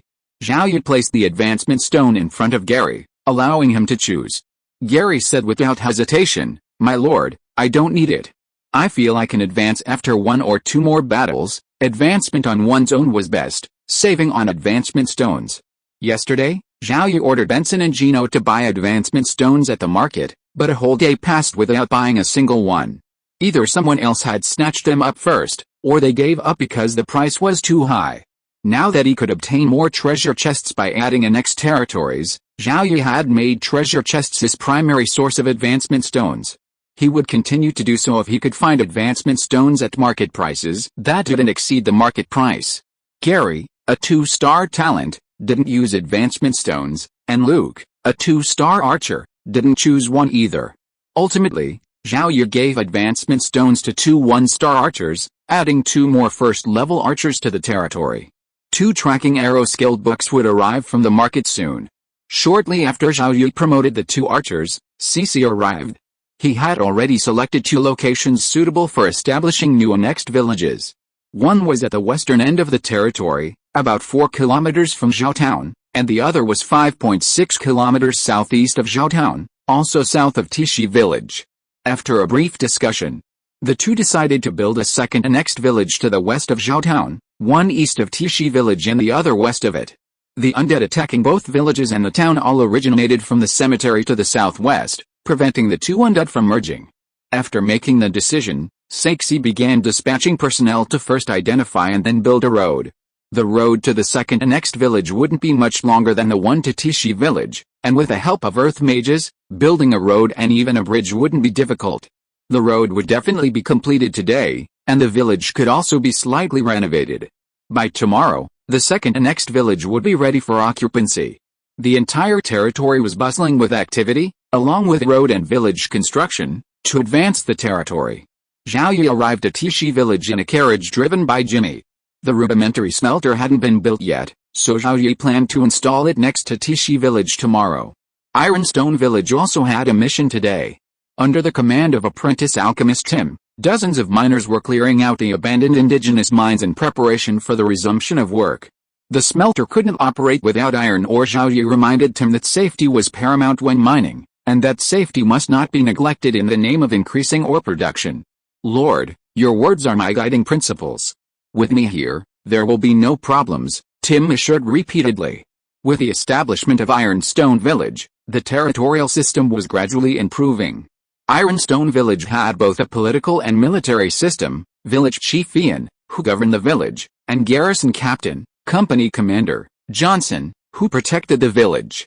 In the indigenous cities, these 2 were called archons and garrison officers. Although Zhao Yi was confident that tonight's undead attack would be similar to last night's, he remained concerned. Elliot would continue to lead reinforcements to Ironstone Village tonight, with an additional 20 archers. Recruiting a full 100 archers today and transferring another 20 to Tishi village shouldn't be a problem. Even though most of these 20 archers are level 0, equipped with black iron bows and primary and intermediate explosive arrows, their strength is comparable to that of first-level archers. Zhao Yi's 264 archers, along with the vastly expensive arrows he's purchased, are the foundation of his territory's advancement today. Just purchasing 3 levels of explosive arrows cost him at least 100 mid-grade magic crystals. Zhao Yi's lavish spending has convinced the Hill Chamber of Commerce that this client has real potential, and the purchases are increasing daily. As the Hill Chamber of Commerce profits from Zhao Yi, they're becoming more generous with discounts and gifts. Zhao Yi's territory rarely needs to purchase any supplies, all that's needed is donated by the Hill Chamber of Commerce. Because the donated supplies are so plentiful and can't be used up quickly, Several new warehouses have been built within Zhaotown to store them. Compared to the military supplies Zhao Yi purchased, the total value of the donated supplies was less than 1%. This also demonstrates that the human elite on the origin continent possessed a truly vast supply, more than enough to meet the needs of all the indigenous people. However, for their own benefit, they would not sell these supplies cheaply. Instead, they would maintain or even raise prices, fearing the undead plague would harm the profits. Zhao Yi was irritated by the situation. While his power was limited and he couldn't control other areas, he could make appropriate changes within his own territory. At the very least, all civilians should have adequate food and future access to education. After inspecting Tishi village, Zhao Yi returned to Zhaotown to continue familiarizing himself with his magic rifle, aiming to maximize its performance. Among the undead attacking tonight were bound to be Tier II undead, as well as liches commanding the undead army. Zhao Yi's primary mission was to eliminate them all. If Tier II undead were numerous, the other archers would have to use advanced explosive arrows. High-level explosive arrows are mainly assigned to first-level archers. First-level undead are often able to dodge incoming arrows, not to mention second-level undead. Facing arrows fired by first-level archers with tracking arrow skills, second-level undead have a much harder time dodging them. Chapter 61 Quality and Quantity. Today marks the 13th day since Blue Star players arrived on the origin continent. From their initial arrival as third-class baronies, to second-class baronies, first-class baronies, third-class viscounties, and now second-class viscounties, Lord players are upgrading their territories at an incredibly rapid pace, typically every 2 or 3 days. Of course, this is a feat only achieved by a very small number of players, primarily the top 10,000 lords on the leaderboard. Most of these lords are affiliated with a particular player faction, backed by this power. With significant financial resources and the points earned from slaying undead, they can rapidly upgrade their territories by simply using them to recruit personnel. A smaller number of players are independent players, primarily those with families and close friends. These lords, with luck, can find valuable items in treasure chests and sell them to fund territory development, allowing them to keep pace with the top lords. Most lords after them are currently struggling with third-class or second-class baronies. Their luck was mediocre, and they couldn't find anything valuable in treasure chests. They could only use points to purchase items for their territories, or use points to buy gold coins before purchasing the necessary items. This left them with very few points to recruit personnel, making it difficult to recruit many professionals. Their territories were weak and constantly struggling under the undead plague, with no telling when their territories would be destroyed. In fact, the situation was similar for most of the territories affiliated with player factions. Excess funds were taken from above to support the development of key territories, while other territories were left to simply survive. Some, especially within the official powers of nations like Eli and Keeley, had even severed ties with their respective factions. However, most dared not do so. After all, they would still have to return to Blue Planet after the game ended. At that point, they would simply have a longer lifespan and remain ordinary people, unable to oppose the state. It was also due to the control of state power within the game world that a new, scattered faction emerged on the forums, with many players declaring their membership, simply for the sake of publicity. Games are games, reality is reality. This means they can do whatever they want in the game world, with no one, not even the state, interfering. This seems to be a major trend sweeping across the entire Blue Star player community.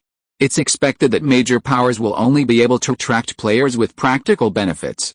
There are few exceptions, such as Chen and Beach, which have many determined individuals willing to sacrifice everything for their country. Zhao Yi also has a strong sense of patriotism and will provide assistance to Chen's official forces if needed. Currently, top lord players are upgrading their territories more frequently, which is actually due to the simplicity of initial territorial upgrades. A baron's territory has only one village with a maximum population of 1,200, while a viscount's territory has only one town with a few affiliated villages. By the time one reaches the rank of Earl, the population cap is expected to reach over 100,000. As territories expand, even if daily points earned increase significantly, the support from the player forces behind them will decrease. And points must be used for various purposes. Skills, equipment, buildings, and more, are often purchased with insufficient gold, so they must be purchased with points. Especially with advancement stones, which aren't available in the points mall. They can only be found in treasure chests or purchased from other players in the market. Without them, players are stuck at Tier 0. No matter how many Tier 0 players there are, they're ultimately cannon fodder. Even top players can't hold out against Tier 1, 2, or even 3 undead. If top lords weren't advancing, Zhao Yi wouldn't have followed suit. To combat the nightly undead hordes, lords need to improve the quality, not the quantity, of their soldiers. Zhao Yi speculated that top lords would only advance to a third-class earldom, where they would stop and improve their quality, perhaps even stopping at a first-class viscountdom. No one could predict what would happen if they were promoted from a first-class viscountdom to a third-class earldom. Zhao Yi's goal now was simple: catch up with the top lords' territory levels, then focus on building affiliated villages and obtaining more treasure chests daily. If he couldn't obtain many advancement stones from the market, he could collect them from treasure chests himself, a strategy that clearly suited Zhao Yi better. After lunch, Zhao Yi went to the Mage Tower and asked Joanna about its energy storage status. The Mage Tower had been in Zhao Town for 4 days, so it should have accumulated some energy. My lord, in 4 days, the Mage Tower has accumulated just over 1,000th of its energy. The magic shield it casts will cover the entire town and last for about 10 minutes.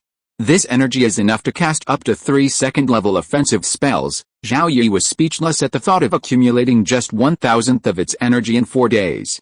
This was just a basic Mage Tower, yet it would take at least 10 years to fully charge. With less energy, the Mage Tower couldn't unleash its full power.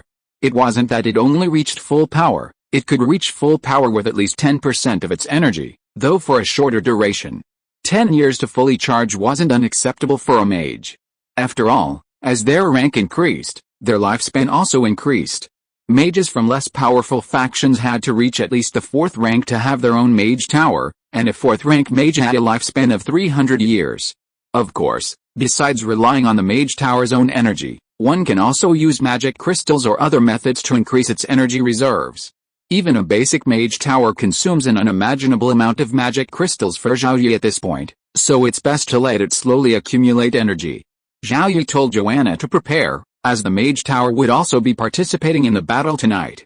Casting 3 second-tier spells on the undead horde would effectively relieve the soldiers' stress.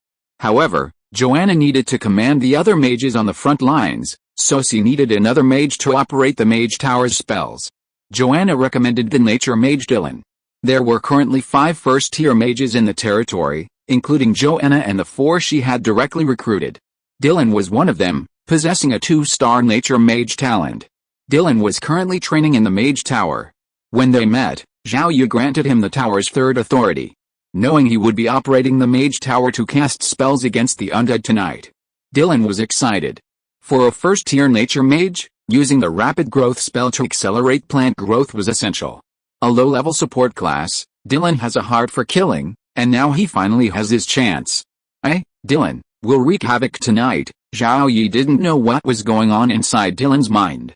If he knew, he would have to think twice about granting him the 3rd level of authority.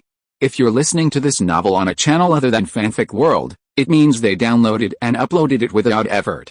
We cordially invite you to visit our channel, Mundo Fanfic Novelis. There you'll find the original version of this story and you can explore many other novels of various genres. We're waiting for you to immerse yourself in a world of incredible novels. Chapter 62, Night 13. At night, Elliot and his reinforcements took up residence in Tishi Village. Most of the assassins from both Zhao Town and Tishi Village were dispatched to scout for undead movements. Intelligence is crucial in a war. For example, in the event of tonight's battle, if Tishi Village were attacked by more undead, Zhao Yi would dispatch all of Zhao Town's cavalry to support it. If Tishi Village only faced a moderate number of undead attacks, Zhao Yi could focus on defending Zhao Town. If nothing unexpected happened, and according to the territory's preparations, he could even be promoted to 2nd Viscount without any damage. 2 hours passed quickly, and the assassins still hadn't returned to report, but the undead had already appeared in Zhao Yi's sight. It wasn't that the assassin was dead and couldn't report, but rather that the undead were faster than the assassins, as the attackers were undead knights. 2-legged assassins couldn't outrun 4-legged ones. Over 600 undead knights split into 2 groups as they approached Zhao Town, each with over 300 knights, charging towards the town's left and right. Zhao Yi remained calm regarding the undead knights' tactics. Zhao Town was surrounded by traps and metal fences. Even if they could only stop the zero-tier undead knights, they would still be a significant obstacle to the undead army. Soldiers were also rapidly moving to the left and right sides of Zhao Town. More importantly, as the undead knights entered the archers' range, the archers on the platform unleashed their intermediate-level explosive arrows, scattering them at the charging first-tier dark knights. Zhao Yi also aimed his mana spear at a dark knight and opened fire. The enemy was only a first tier, and Zhao Yi hadn't spotted any second-tier undead in this wave of undead. Explosions echoed, and dark knights fell one after another. Zhao Yi, who had reached the first tier, and the other 4 archers were the main force in destroying the dark knights.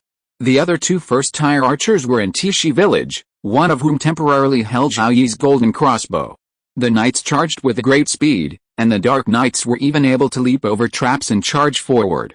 But Zhao Town's archers were too numerous, over 200, while the attacking undead knights numbered just over 600. Each archer could complete their mission by killing 2 undead knights, leaving the remaining to the warriors. Under attack from so many archers, by the time the undead knights reached Zhao Town's outermost 4th line of defense, fewer than 10 dark knights remained. Within seconds, the remaining dark knights were all killed. Zhao Yi easily dispatched the first wave of undead, reaching level 13 in his archer class. His assassin reported that Tishi village hadn't encountered any undead yet. Half an hour later, the second wave of undead arrived. It was unremarkable. While numbering nearly 1,300, its quality and unit types were subpar. It consisted primarily of skeleton swordsmen and skeleton lancers, with a few dozen tier 1 skeletons and no other undead units.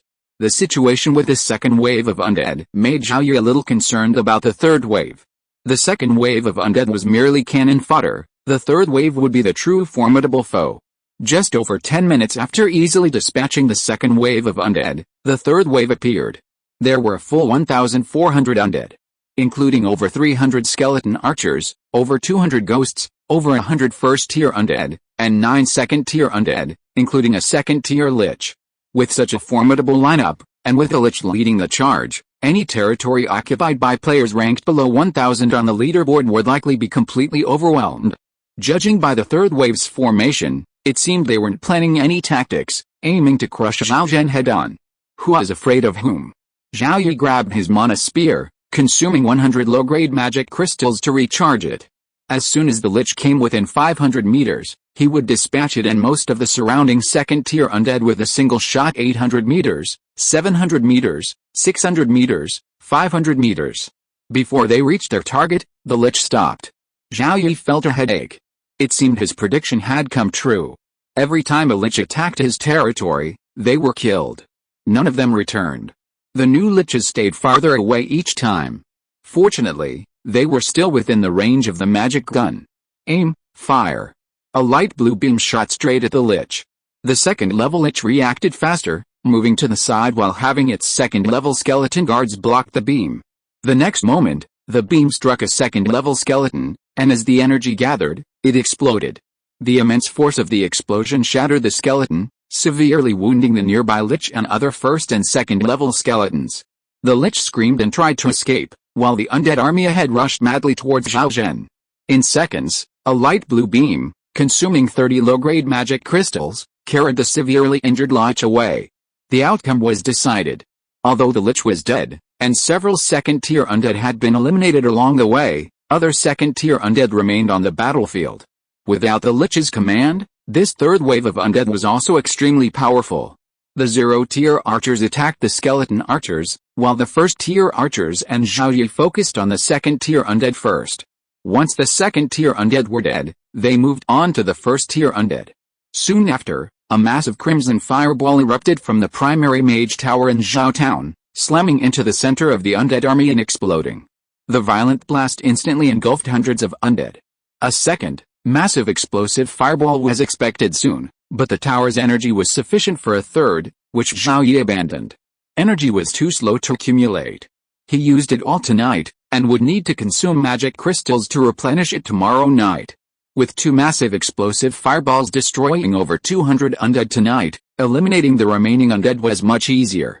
Unfortunately, the experience points from the undead destroyed by the tower attack did not count towards anyone, but fortunately, The points earned from destroying the undead remained. While the battle in Zhao Town continued, the battle in Tishi village also began.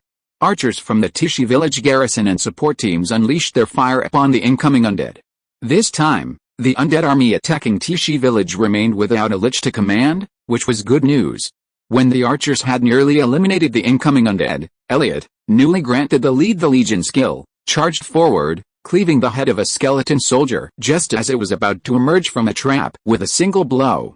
Led by Elliot and powered by his Lead the Legion skill, the warriors fought bravely, unexpectedly ending the battle even faster than the one in Zhao Town. After defeating the penultimate undead, Elliot successfully advanced to the next level, becoming the second professional in Zhao Yi's territory to achieve this breakthrough. After the battle, Elliot immediately dispatched assassins to Zhao Town to investigate the situation. Zhao Yi was concerned about Tishi village, and Elliot was equally concerned about Zhao Town. Elliot was only slightly concerned. He could tell his lord lacked talent for military command. However, given Zhao Zhen's strength, his defensive position, and sufficient military supplies, destroying the incoming undead would be no problem.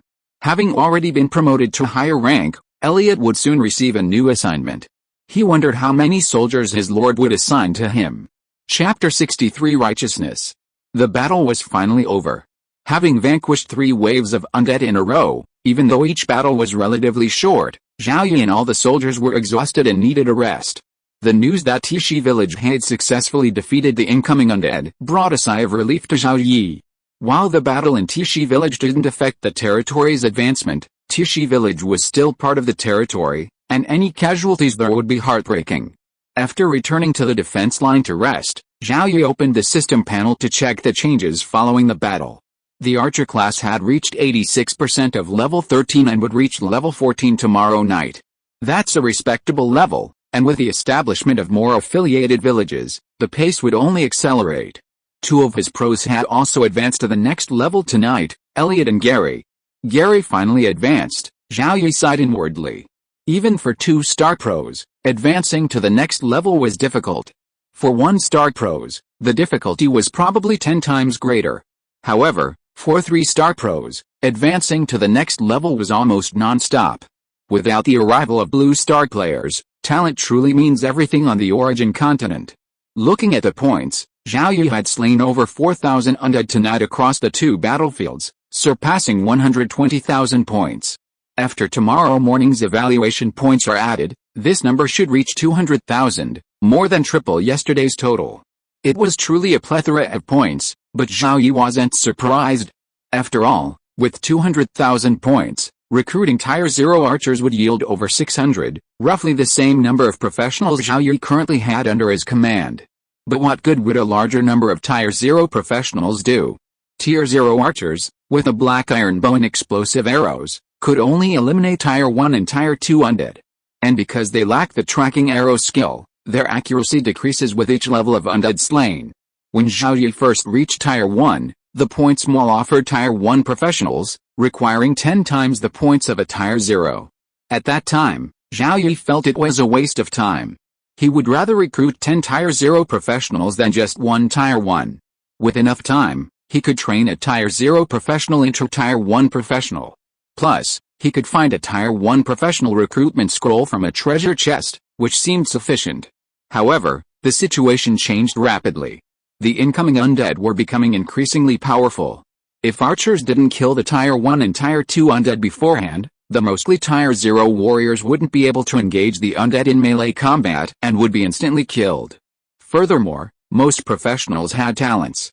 Even though the upper limit was Tier 1, many were stuck at Tier 0 perfection and needed advancement stones to advance.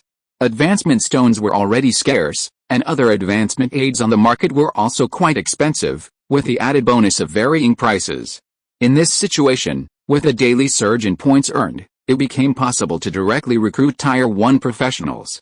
Recruiting a Tier 0 archer requires 300 points, while recruiting a Tier 1 archer requires 3,000 points. With 200,000 points, you can only recruit a little over 60 Tier 1 archers. Going forward, recruiting professionals will shift from prioritizing quantity to prioritizing quality. After recruiting a predetermined number of personnel, all points will be spent to recruit as many Tier 1 professionals as possible. Interestingly, Zhao Yi's own territory is primarily populated by indigenous people, while the residents of other top-ranked Lord players are primarily players. Players must use evolution stones to advance. With so many points at their disposal, Tier 1 players can't be recruited at will. Most of these Tier 1 players are cultivated by various player factions and already have owners. Many territories won't recruit indigenous Tier 1 professionals. The only option is to purchase evolution stones from the market. Lord players also use their points to purchase the most cost-effective items from the points mall, sell them on the market, and then exchange them for gold. To acquire as many evolution stones as possible, various player factions are employing various strategies, with three main approaches being the first. The first is to directly purchase them from the market with gold. The second option is to purchase them from the market using Blue Star Gold. The third option is even more impressive: national justice. Official powers across Blue Star nations step forward and urge players to sell their advancement stones to the nation. The nation can then purchase them with either Origin Continent Gold, Blue Star Gold, or a combination of both at market prices. This national justice approach has been highly effective, with official powers securing a significant number of advancement stones from players. Players who sell advancement stones to the nation primarily do so out of consideration for their eventual return to reality, the inability to take in-game items, the importance of real-world money to improve their lives, and patriotism. Among these, Chen, the most populous nation, is the official power that has acquired the most advancement stones. Meanwhile, Ali, the third most populous nation, doesn't even rank in the top 10, while official powers can invoke national justice. Consortiums, families, and corporations can only raise prices to acquire advancement stones, ultimately acquiring far fewer than the official powers. Ultimately, in this magical game world, the game is played by official powers. The conflicts between the nations of Blue Star are numerous, and major powers cannot easily go to war. The emergence of the game world offers a chance for each nation to vent its frustrations. The Origin Continent still has a common enemy, the undead. It's foreseeable that once the undead are completely eliminated, a major war between players will erupt. Even now, conflicts frequently flare up. Zhao Yi closed the forum, turning his attention away from the affairs of the nations and toward tomorrow's recruitment. As he pondered, he grew sleepy and fell asleep. You won 2 battles, you destroyed 4,286 undead, you suffered 0 casualties, battle rating B in Zhao Town, D in Tishi Village, points increased by 64%, professional experience increased by 64%, received 1 platinum chest and 1 silver chest. Open the platinum chest first and choose 2 platinum cards, Tree of Life Seed, and platinum armor. 2 gold cards, level 4 advancement stone, and first class priest recruitment scroll 3. 2 silver cards, first level archer recruitment scrolls 4, basic market. Open the silver chest again and choose 1 silver card, storage necklace. 2 bronze cards, 0 level assassin recruitment scrolls 5, basic mana potion recipe. 1 iron card. 0 level shield warrior recruitment scroll. It's the same platinum and silver chests, but today's chest is a level higher than yesterday's. The platinum chest contains 2 platinum cards, and the silver chest also contains 2 silver cards. Of course, more important than the cards is the items themselves. The platinum cards are worth even less than the silver cards. Of the 2 chests this time, the platinum chest is an absolute steal for Zhao Yi. The 2 platinum cards and 2 gold cards he selected are all valuable items. If others knew, they would surely be filled with envy and resentment. Chapter 64 Recruiting First Level. Zhao Yi recalled browsing information about the Tree of Life seed a few days ago. The Tree of Life is a 9th level, legendary, treasure from the Origin Continent, also a plant. Its entire body is a treasure. Its branches can be used to craft high-level staffs, crossbows, and arrows. Its leaves can be used to craft high-level spell scrolls, and it can also produce Water of Life. Water of Life is the ultimate life potion. Most other life potions work by accelerating wound cell division to heal quickly, at the cost of a reduced lifespan. A priest's healing spell works similarly. But Water of Life is different. It contains life force, healing wounds without sacrificing lifespan. However, Zhao Yi had obtained a Tree of Life seed, so at least a small amount of Water of Life would only be obtained after the seed germinated. Each stage of the Tree of Life took thousands of years to grow. But there was good news. By using 10 level 1 advancement stones on a level 0 Tree of Life seed, It could be advanced to the level 1 seedling stage, producing a small amount of water of life. Afterwards, you can continue to use 10 advancement stones of the corresponding level to advance the tree of life. Currently, Zhao Yi only has one newly opened level 4 advancement stone, and none of the other levels. For now, he'll keep the tree of life seed in the closet. The level 4 advancement stone is also on the shelf. The territory is short of money, so he'd rather sell the platinum armor than the advancement stones. From now on, all advancement stones must remain unsold and reserved for his own use. First level priest recruitment scroll 3. Recruiting a first level priest in the points mall requires 30,000 points. This is equivalent to earning 90,000 points, almost half of your total points, a huge profit. Primary market, you can also sell it, but it's best to keep it for yourself and place it in other important villages and towns in the territory so that you can quickly transfer supplies through the market. Storage necklace. The storage space is the same as Zhao Yi's own storage bracelet, 10 cubic meters, but this storage necklace is a woman's model. Zhao Yi plans to give it to Joanna. How could a first-level mage be without a storage device? Zhao Yi now has quite a bit of storage gear, having gained some from treasure chests and also from slain liches. Each lich requires a storage gear, and as his stockpile increases, Zhao Yi plans to utilize it all. The army is where the most need for storage gear lies. Putting supplies into storage gear will reduce the load, and all company commanders and officers above the rank of company commander can be allocated storage gear. If there are more storage gear in the future, they can be delegated to the platoon level. He took a final look at the changes in his territory. Second-class Viscount territory, Lord, Zhao Yi, territory area. 100 square kilometers, main city, Zhao Town, a level 2 town, 200,000 square meters, subsidiary, Tishi village, a level 1 village, population. 5039/10,000, military. 659, public sentiment. 78, public security. 73, buildings, Lord's Mansion, teleportation array, market. The level 2 town's area has increased to 200,000 square meters, accommodating a population of 6,000 while maintaining a comfortable level of space. If those player territories don't build subsidiary villages and continue to crowd into the main town, cramming 10,000 people, that would be a truly devastating sight. Public sentiment has risen several points due to last night's victory, but public security hasn't improved yet. Now that Zhao Town has expanded to accommodate a larger population, public security will improve soon. Zhao Yi left the tent. Joanna was nowhere to be seen. He would give her the storage necklace later. Returning to the manor for breakfast, Cece and Elliot, who had rushed back from Tishi village, arrived one after another. They shared breakfast with Zhao Yi and discussed some matters. The road leading to the second and next village had been completed, and a few buildings had been constructed there. Today, the village could be established and a sufficient population could be relocated. Next, recruiting personnel was crucial. 3 key considerations were, first, the level of the treasure chests. The more people, the more undead invaders, and the better the treasure chests.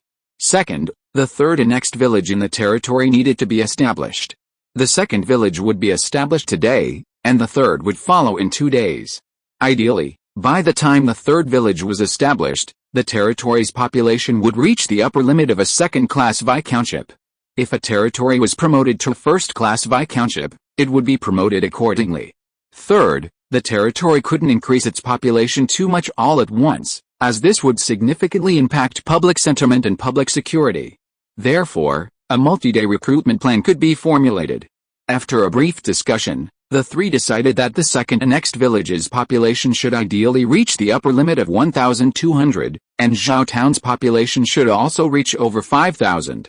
After today's recruitment, the territory's total population will exceed 7,400. Currently, the territory has 5,039 people. 2,400 people need to be recruited today, and at least 2,600 people need to be recruited tomorrow and the day after tomorrow, reaching the 10,000 population cap for a second-class Viscount territory. 2,400 people represent approximately 540 families, including 270 professional families. Most of the 200,000 points can be used to recruit professionals. This time, we will also recruit first-tier professionals. We will first assign the 270 professionals to their chosen professions, and then, based on the remaining points, We will upgrade 0-tier professionals to first-tier professionals. One advantage of first-tier professionals over 0-tier professionals is that they already have a first-tier skill. To reach first-tier, 0-tier professionals need to learn these skills, which is another significant expense. After careful discussion and calculation, Zhao Yi set the number of recruits for today: 90 archers, 45 shield warriors, 45 lancers, 21 swordsmen, 10 horse archers, 20 assassins, 6 mages of each of the 5 types, 30 in total, and 9 priests, for a total of 270. This includes 14 Tier 1 archers, 10 Tier 1 shield warriors, 10 Tier 1 lancers, 6 Tier 1 swordsmen, 5 Tier 1 assassins, 2 Tier 1 fire mages, 1 Tier 1 earth mage, and 3 Tier 1 priests. Aside from the 3 Tier 1 priests, 4 Tier 1 archers, 5 Tier 0 assassins, and 1 Tier 0 shield warrior, who were recruited using recruitment scrolls from today's treasure chest. The rest were recruited using points.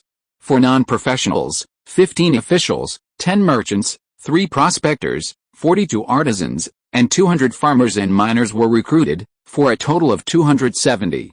After recruiting everyone on paper, Zhao Yi only had 451 points left. 200,000 points is enough to recruit over 600 rank 0 marksmen. Currently, half of the recruits are civilians, so the total number of recruits is only 540. While the number is smaller, the quality has been significantly improved. After the recruitment is completed, Zhao Yi will have 72 rank 1 professionals under his command. The number of rank 1 undead who attacked last night was less than 200. Zhao Yi is very satisfied with this recruitment plan. Don't be fooled by the short description of the recruits. Calculating the number of recruits and the points consumed each time takes up a considerable amount of time. Chapter 65 Textile Industry. Zhao Yi officially gave Elliot, who had already reached the first level, a new appointment, Zhao Town Garrison Commander, nominally commanding all soldiers in Zhao Town. This would significantly reduce the number of people Zhao Yi commanded. In reality, Elliot's mission was to reorganize Zhao Town's 0-level professionals and quickly organize a company to relocate with his family to the second affiliated village to be established. The first affiliated village was simply named Tishi Village because of its iron ore. Unsure of a better name for the second affiliated village, it was temporarily designated Second Village. Nick, an old official with a 1-star management talent, was appointed village chief. He would oversee all matters related to the second village, while Cici would focus on Zhao Town. The name of the second village would definitely be changed, and the villagers would choose their own. As for the industries to be developed in the second village, with no mineral resources nearby, agriculture was the only option. There were also options for agriculture. Zhao Yi decided to devote half of the second village's acreage to grain crops and the remaining half to hemp. Hemp is the raw material for weaving linen cloth, a material used primarily for clothing by the indigenous people of the origin continent, and is in high demand. Judging from the situation in the second village, if feasible, the textile industry could be developed in the future, a very promising industry. After breakfast, before the guidance staff gathered, Zhao Yi went to the market to determine the amount of military supplies he would need to purchase today. He only had 146 mid-grade magic crystals left, and several thousand low-grade ones, so he didn't need to sell any items for money today. After handing off the military supply procurement task to Benson and Jinwoo, Zhao Yi arrived at a teleportation array, where the guidance staff had almost gathered. As Zhao Yi used recruitment scrolls and points to recruit, 540 families emerged from the teleportation array one after another. Zhao Yi didn't have time to examine the talents of each newly recruited professional. As the territory's army reorganized, those with talent would eventually reveal themselves. Due to their outstanding performance, they would quickly become officers, requiring no special training. Currently, Zhao Yi only treated those with 3-star or higher talents with special care. These talents could only be found in treasure chests for the time being. Recruitment in the points mall primarily focused on 1-star talents, with 2-star talents being rare. Including today's recruits, the territory has over 900 soldiers, the majority recruited from the points mall, yet a single 3-star talent has yet to be recruited. The territory's only 2 3-star talents, Joanna and Elliot, were both recruited by Zhao Yi using recruitment scrolls with designated talents. After completing the recruitment, Zhao Yi immediately headed for the second village. Just as he had done the previous day in Tishi Village, He officially established the second village on the designated land.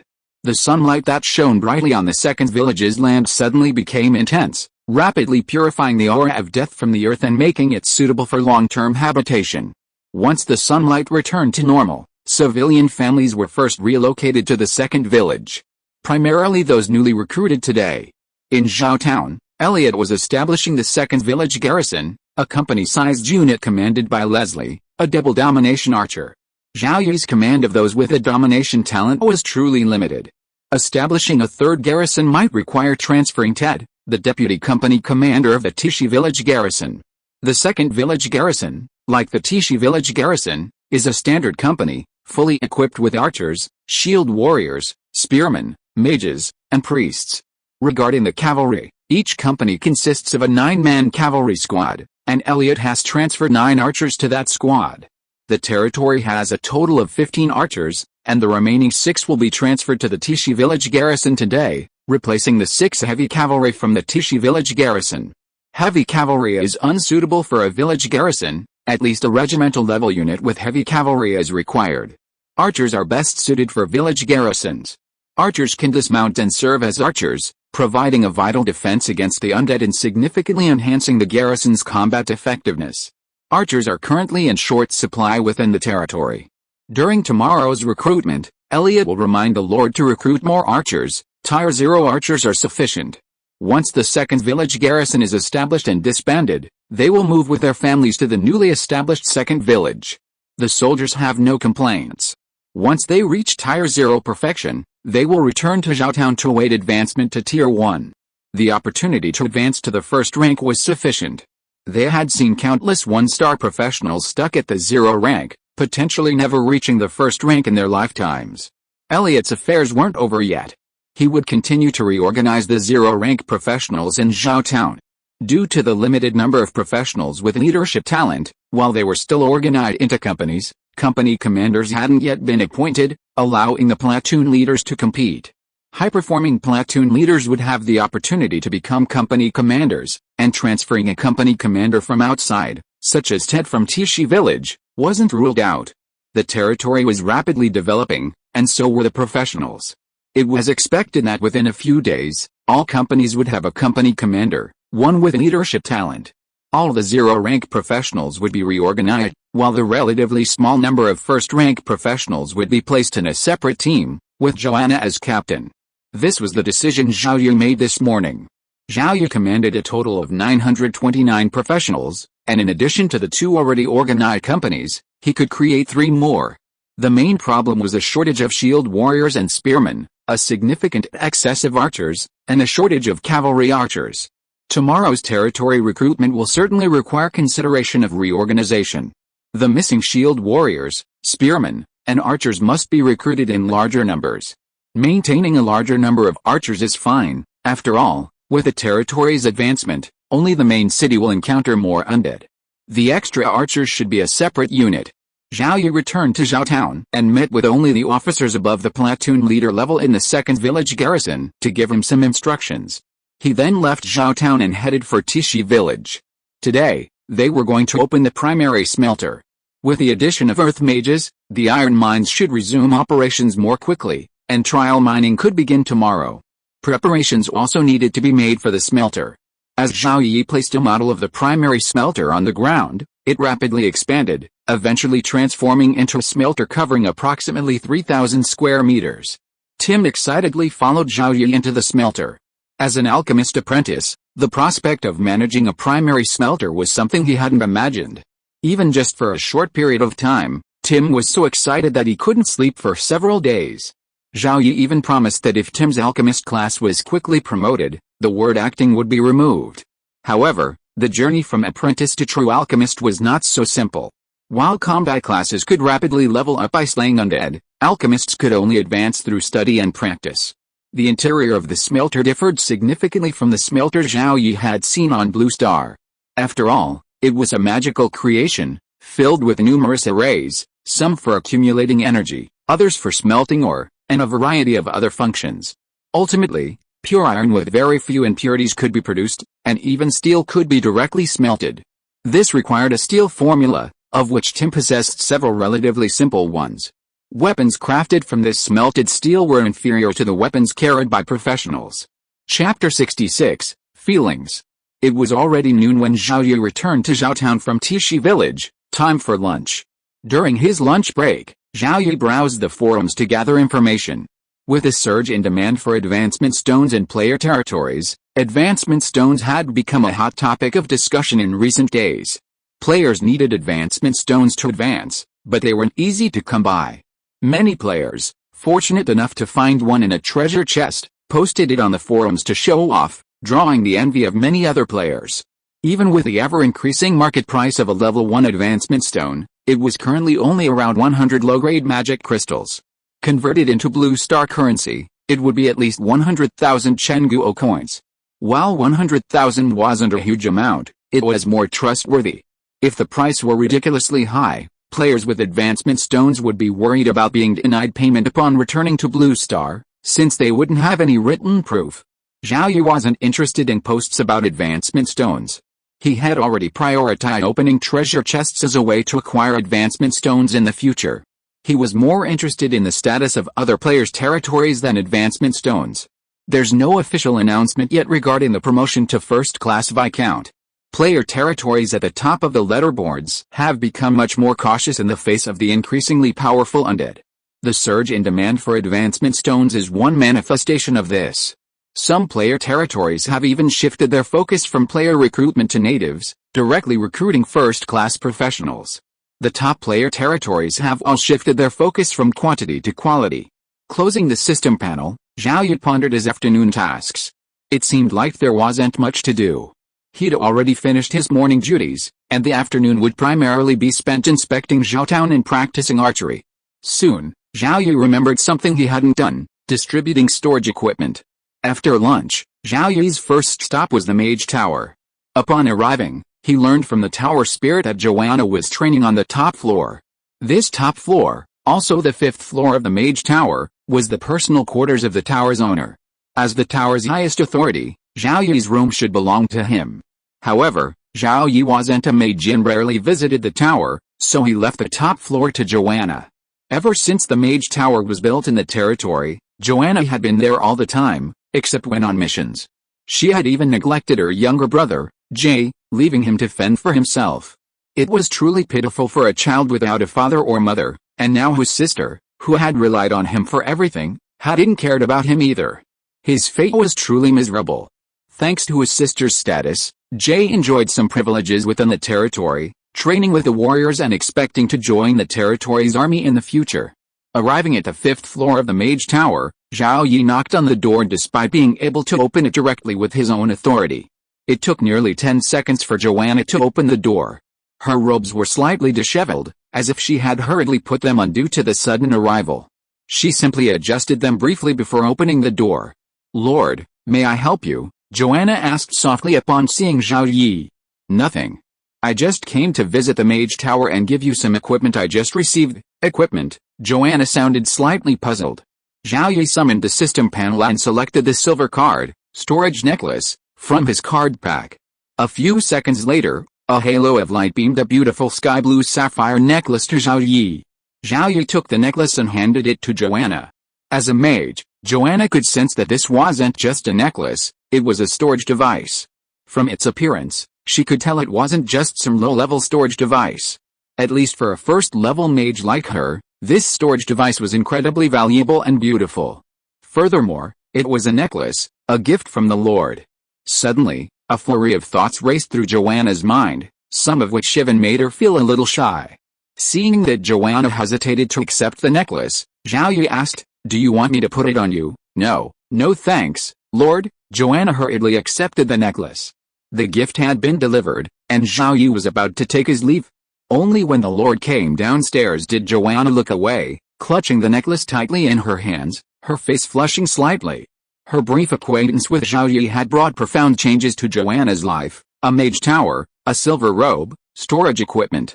Seeing the Lord leading the professionals to annihilate the incoming undead time and again, his presence had unknowingly left a deep impression on Joanna, even sparking a hint of affection. However, Joanna's reserved nature meant their relationship hadn't progressed much. Joanna was reserved, and Zhao Yi, busy with territory affairs, hadn't had time for personal relationships. Even if he considered it, for now, he preferred to find a girlfriend who was also a Blue Star player, hoping to continue the relationship after returning to Blue Star. On the forums, however, Zhao Yi had seen numerous cases of male players developing relationships with indigenous women, and vice versa. Others simply play for fun, or for money. For example, the indigenous nobles, curious about the gods summoned otherworldly heroes, wanted to experience what it was like to be one. For the money, a vast number of players, both men and women, were willing to do so.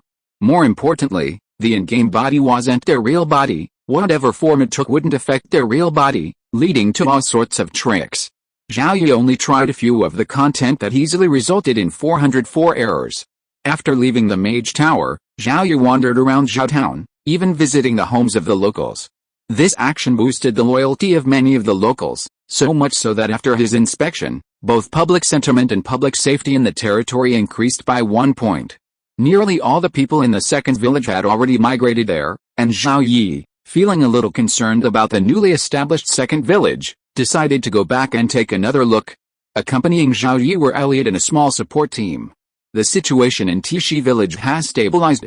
No liches have appeared in the undead hordes that have attacked over the past 2 days, making Tishi village relatively safe. However, the newly established second village could face unexpected situations, so with Elliot in charge, things would be more stable. In the carriage, Zhao Yi and Elliot continued to discuss the garrisons of the 2 affiliated villages. Zhao Yi had an idea. To equip each garrison with a first-level archer equipped with a silver crossbow, along with a certain number of intermediate and advanced explosive arrows, to prevent any unexpected situations.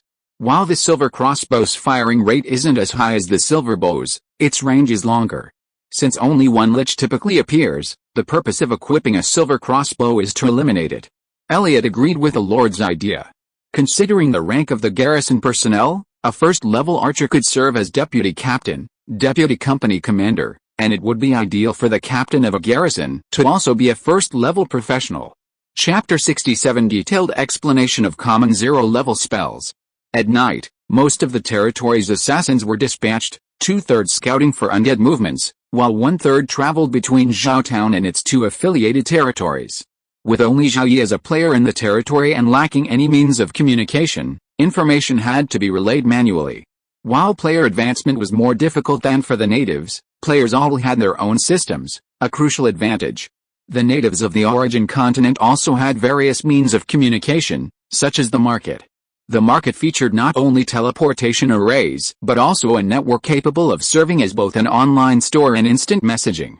However, other factions, fearing the theft of their secrets by the forces behind the market, avoided transmitting important information through the market or used unique codes. Major factions generally had their own methods of rapid information transmission, primarily teleportation arrays. With the productivity of the origin continent's human race, they could also create a system similar to Blue Star's mobile phone communication system through magic arrays, with a mage tower being the best signal tower. The key issue is that the cost of building such a system was extremely high, and few would use it. At least, most non-professionals wouldn't use it, and some professionals, disliking the idea of having their privacy exposed, wouldn't use it either. So, just as some technologies emerge, they're quickly buried. After browsing the forums and patiently waiting for over 2 hours, the undead finally appeared in Zhao Yi's sight. Zhao Yi carefully searched for the lich among the undead horde. Where's the lich? After searching everywhere, Zhao Yi couldn't find the lich. Confused, he asked the other first-level marksman to join him in the search.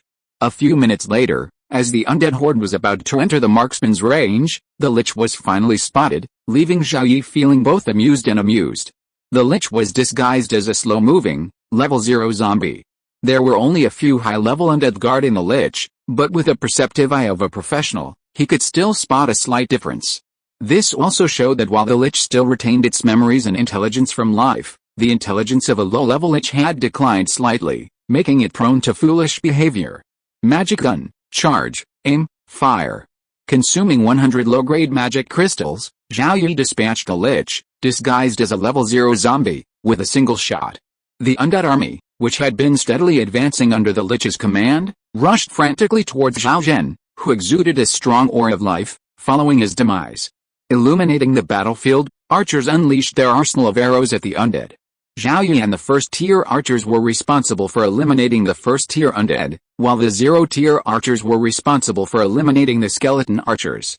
If this had been a battle between two human armies, with a combined strength of over 2,000, the battle would have been difficult to conclude quickly unless one side had an overwhelming advantage.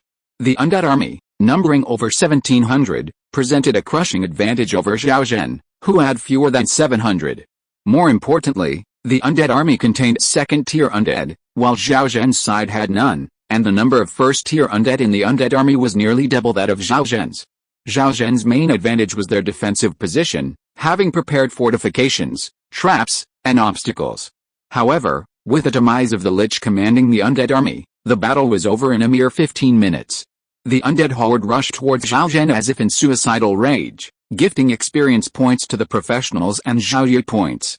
Even the last second-tier attack spell in the Mage Tower didn't cost a single point. The battle in Zhao Zhen ended. About half an hour later, Zhao Yi determined through the system log that the battle in Tishi village had also concluded. The battle in the second village had even begun earlier than Zhao Zhen's. After 3 battles, the estimated number of undead slain exceeded 2,500. Zhao Yi's points had already exceeded 70,000, and with bonus points added tomorrow, it was expected to reach 120,000. During the battle, Zhao Yi gained another level, now a level 14 archer. Zhao Yi checked his combat experience growth. If the territory was promoted, with a bonus from the battle results, he would gain about 1 level of experience. On a daily basis, it took about 3 days to gain 1 level. This was because Zhao Yi hadn't yet pursued a higher level. A powerful lord alone was useless, all his soldiers needed to be strong to face the increasingly powerful undead. This is the case with most player territories at the top of the leaderboard. Level and strength aren't overly sought, while weaker player territories tend to prioritize these levels. Perhaps believing their territories won't last long, they quickly increase their levels and strength, hoping to escape to the indigenous cities or other player territories when they finally collapse, thereby avoiding becoming lost in the crowd. However, a widely accepted theory among players is that the maximum level of incoming undead creatures fluctuates based on the level of the highest-ranking resident in the territory. The Lord is the highest-ranking resident in the territory, and as the Lord's level increases, the incoming undead become stronger. Zhao Yi didn't prioritize level, but his temporary advantage as a marksman and his superior weaponry earned him the highest level in the territory. For player territories focused on recruiting indigenous people, lords can pursue rapid leveling. At level 10, they can recruit first-tier professionals, and at level 20, they're expected to recruit second-tier professionals. Even though the points earned from recruiting second-tier professionals are very high, you won 3 battles, you destroyed 2,614 undead, you suffered 0 casualties, battle rating B in Zhao Town, D in Tishi village, D in the second village, points increased by 68%, professional experience increased by 68%. Obtained 1 platinum chest and 2 silver chests. Zhao Yi opened the 3 chests one after another and selected 14 cards. He selected 1 platinum card, intermediate life potion 10. He selected 2 gold cards, golden dagger, 4 tier 1 fire mage recruitment scrolls. He selected 5 silver cards, 4 tier 1 assassin recruitment scrolls, silver shield, 10 primary mana potion, 4 tier 1 heavy cavalry recruitment scrolls, 4 nature attribute bronze staffs. He selected 3 bronze cards, detailed explanation of common tier 0 spells, 5 tier 0 lancer recruitment scrolls, and tier 0 alchemist recruitment scrolls. Select free black iron cards, level 1 advancement stone, 30 nags, and tier 0 assassin recruitment scroll. Choose 14 cards, 6 of which are recruitment scrolls, including the much needed alchemist recruitment scroll. Even if you can only recruit 1 alchemist apprentice, it can effectively boost the efficiency of the primary smelter. The intermediate life potion is a life-saving item for low-level professionals. Common tier 0 spells explained is a book that lists common tier 0 spells in the 5 elements of fire, water, wind, earth, and nature. This book is just an ordinary book that can be manually transcribed and used by mages to learn spells. A highly talented mage might learn a spell in a day, while a less talented mage might not learn a single spell in a year. Similar books are also sold in the market, but they are very expensive and copyrighted. If you purchase a book, transcribe it yourself, and then sell it, especially through the market, you may face sanctions from higher-level mages. The book Zhao Yi obtained was restricted to his territory and could not be sold. If a copy were available for sale, it was expected that most mage players would pay for it. The forum was not a lawless place. If the contents of the book were posted there and reported to the locals by certain players, who could then investigate the information, they would also be subject to sanctions. Regardless of copyright issues, possessing this book was crucial for training mage apprentices in the territory. For an ambitious lord, its value far exceeded that of a piece of platinum equipment. Chapter 68 Education.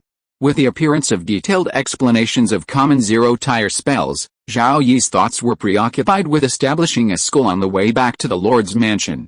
Mages, apprentices, can't be cultivated simply by training. The territory currently has a population of over 7,000, and with another round of recruitment today, the total population will reach nearly 9,000. With such a large population, even if the chances of a talented mage emerging from a commoner family are low, some will inevitably emerge. However, mages, apprentices, can't be cultivated simply by training. The most important point is that before learning magicraft, one must be literate, and the vast majority of commoners are illiterate. Even miners in the indigenous cities are only given the opportunity to learn after being identified as having a talent for a particular profession. Universalizing basic education is a simple and inexpensive undertaking for the indigenous elite, simply a matter of necessity. So far, they haven't seen the need. Blue Star players, on the other hand, would attempt it if given the means. They understand the power of ordinary people best. Even though the civilians of the origin continent may not unleash much power after receiving education, they are a vital supplement to a society dominated by professionals. The two simply have different divisions of labor. Furthermore, education begins at a young age, allowing for rapid development when talent is tested. Unlike the indigenous higher-ups, they cannot be used as mere cannon fodder. They must be weeded out and the best preserved through repeated battles against the undead. For Zhao Yi, who has always lived in peacetime, every life is precious and should not be wasted. Upon entering the game world, facing a world that couldn't be more real, Zhao Yi held the same view. The territory's population has already reached a considerable level, and with villages like Tishi and the second village stabilizing, and parts of Zhao Town also stabilizing, it's possible to establish schools and provide universal basic education. Recruiting a qualified teacher to teach Chinese and mathematics also requires 100 points. A single teacher can teach approximately 2 classes per day, with a maximum of 100 students. A tributary village has a population of 1,200, with approximately 1/5 consisting of minors requiring basic education. 3 to 4 teachers are needed to impart knowledge, with garrison soldiers serving as physical education instructors. However, due to the limited size of the village, the school consists of a few classrooms and lacks a playground. Furthermore, textbooks, pens, and shares are unaffordable for ordinary families, but for Zhao Yi, they represent a small fortune, less than 1% of the cost of purchasing military supplies.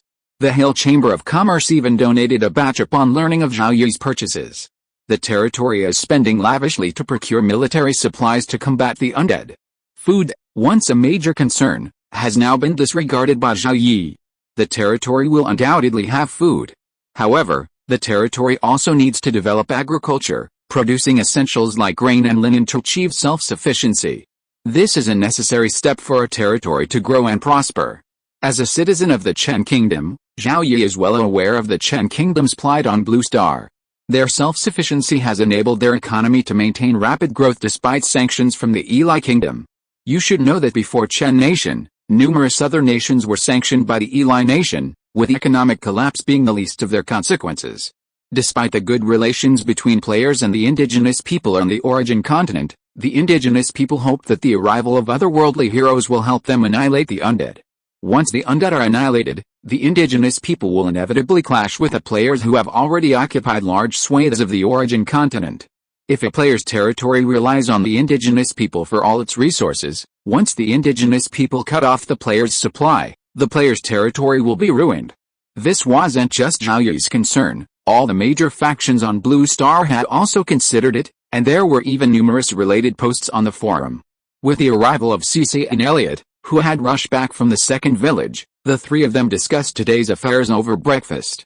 "Lord, We need to increase the proportion of shield warriors, spearmen, and archers in today's recruitment, Elliot suggested. Zhao Yi nodded, understanding the reason for increasing the proportion of these three classes of soldiers, primarily to reorganize the Zero class. Cece's task today was to prepare for the establishment of the third village within the territory. Today they would build roads and preliminary village construction, and tomorrow they would complete the resettlement. Building a village in 2 days, not too far from the main city, wasn't a difficult task. Zhao Yi also shared an idea with the two. Today I plan to recruit a few teachers to establish a school in the territory to teach all miners literacy and arithmetic. Zhao Yi's words surprised Cece and Elliot. Both were professionals, already a different class from the commoners. The sudden demand from the Lord for all miners, including commoners, to learn literacy and arithmetic was enough to astonish them. My lord, commoners' families probably can't afford school, Cece warned. School is free, and they even provide a free lunch.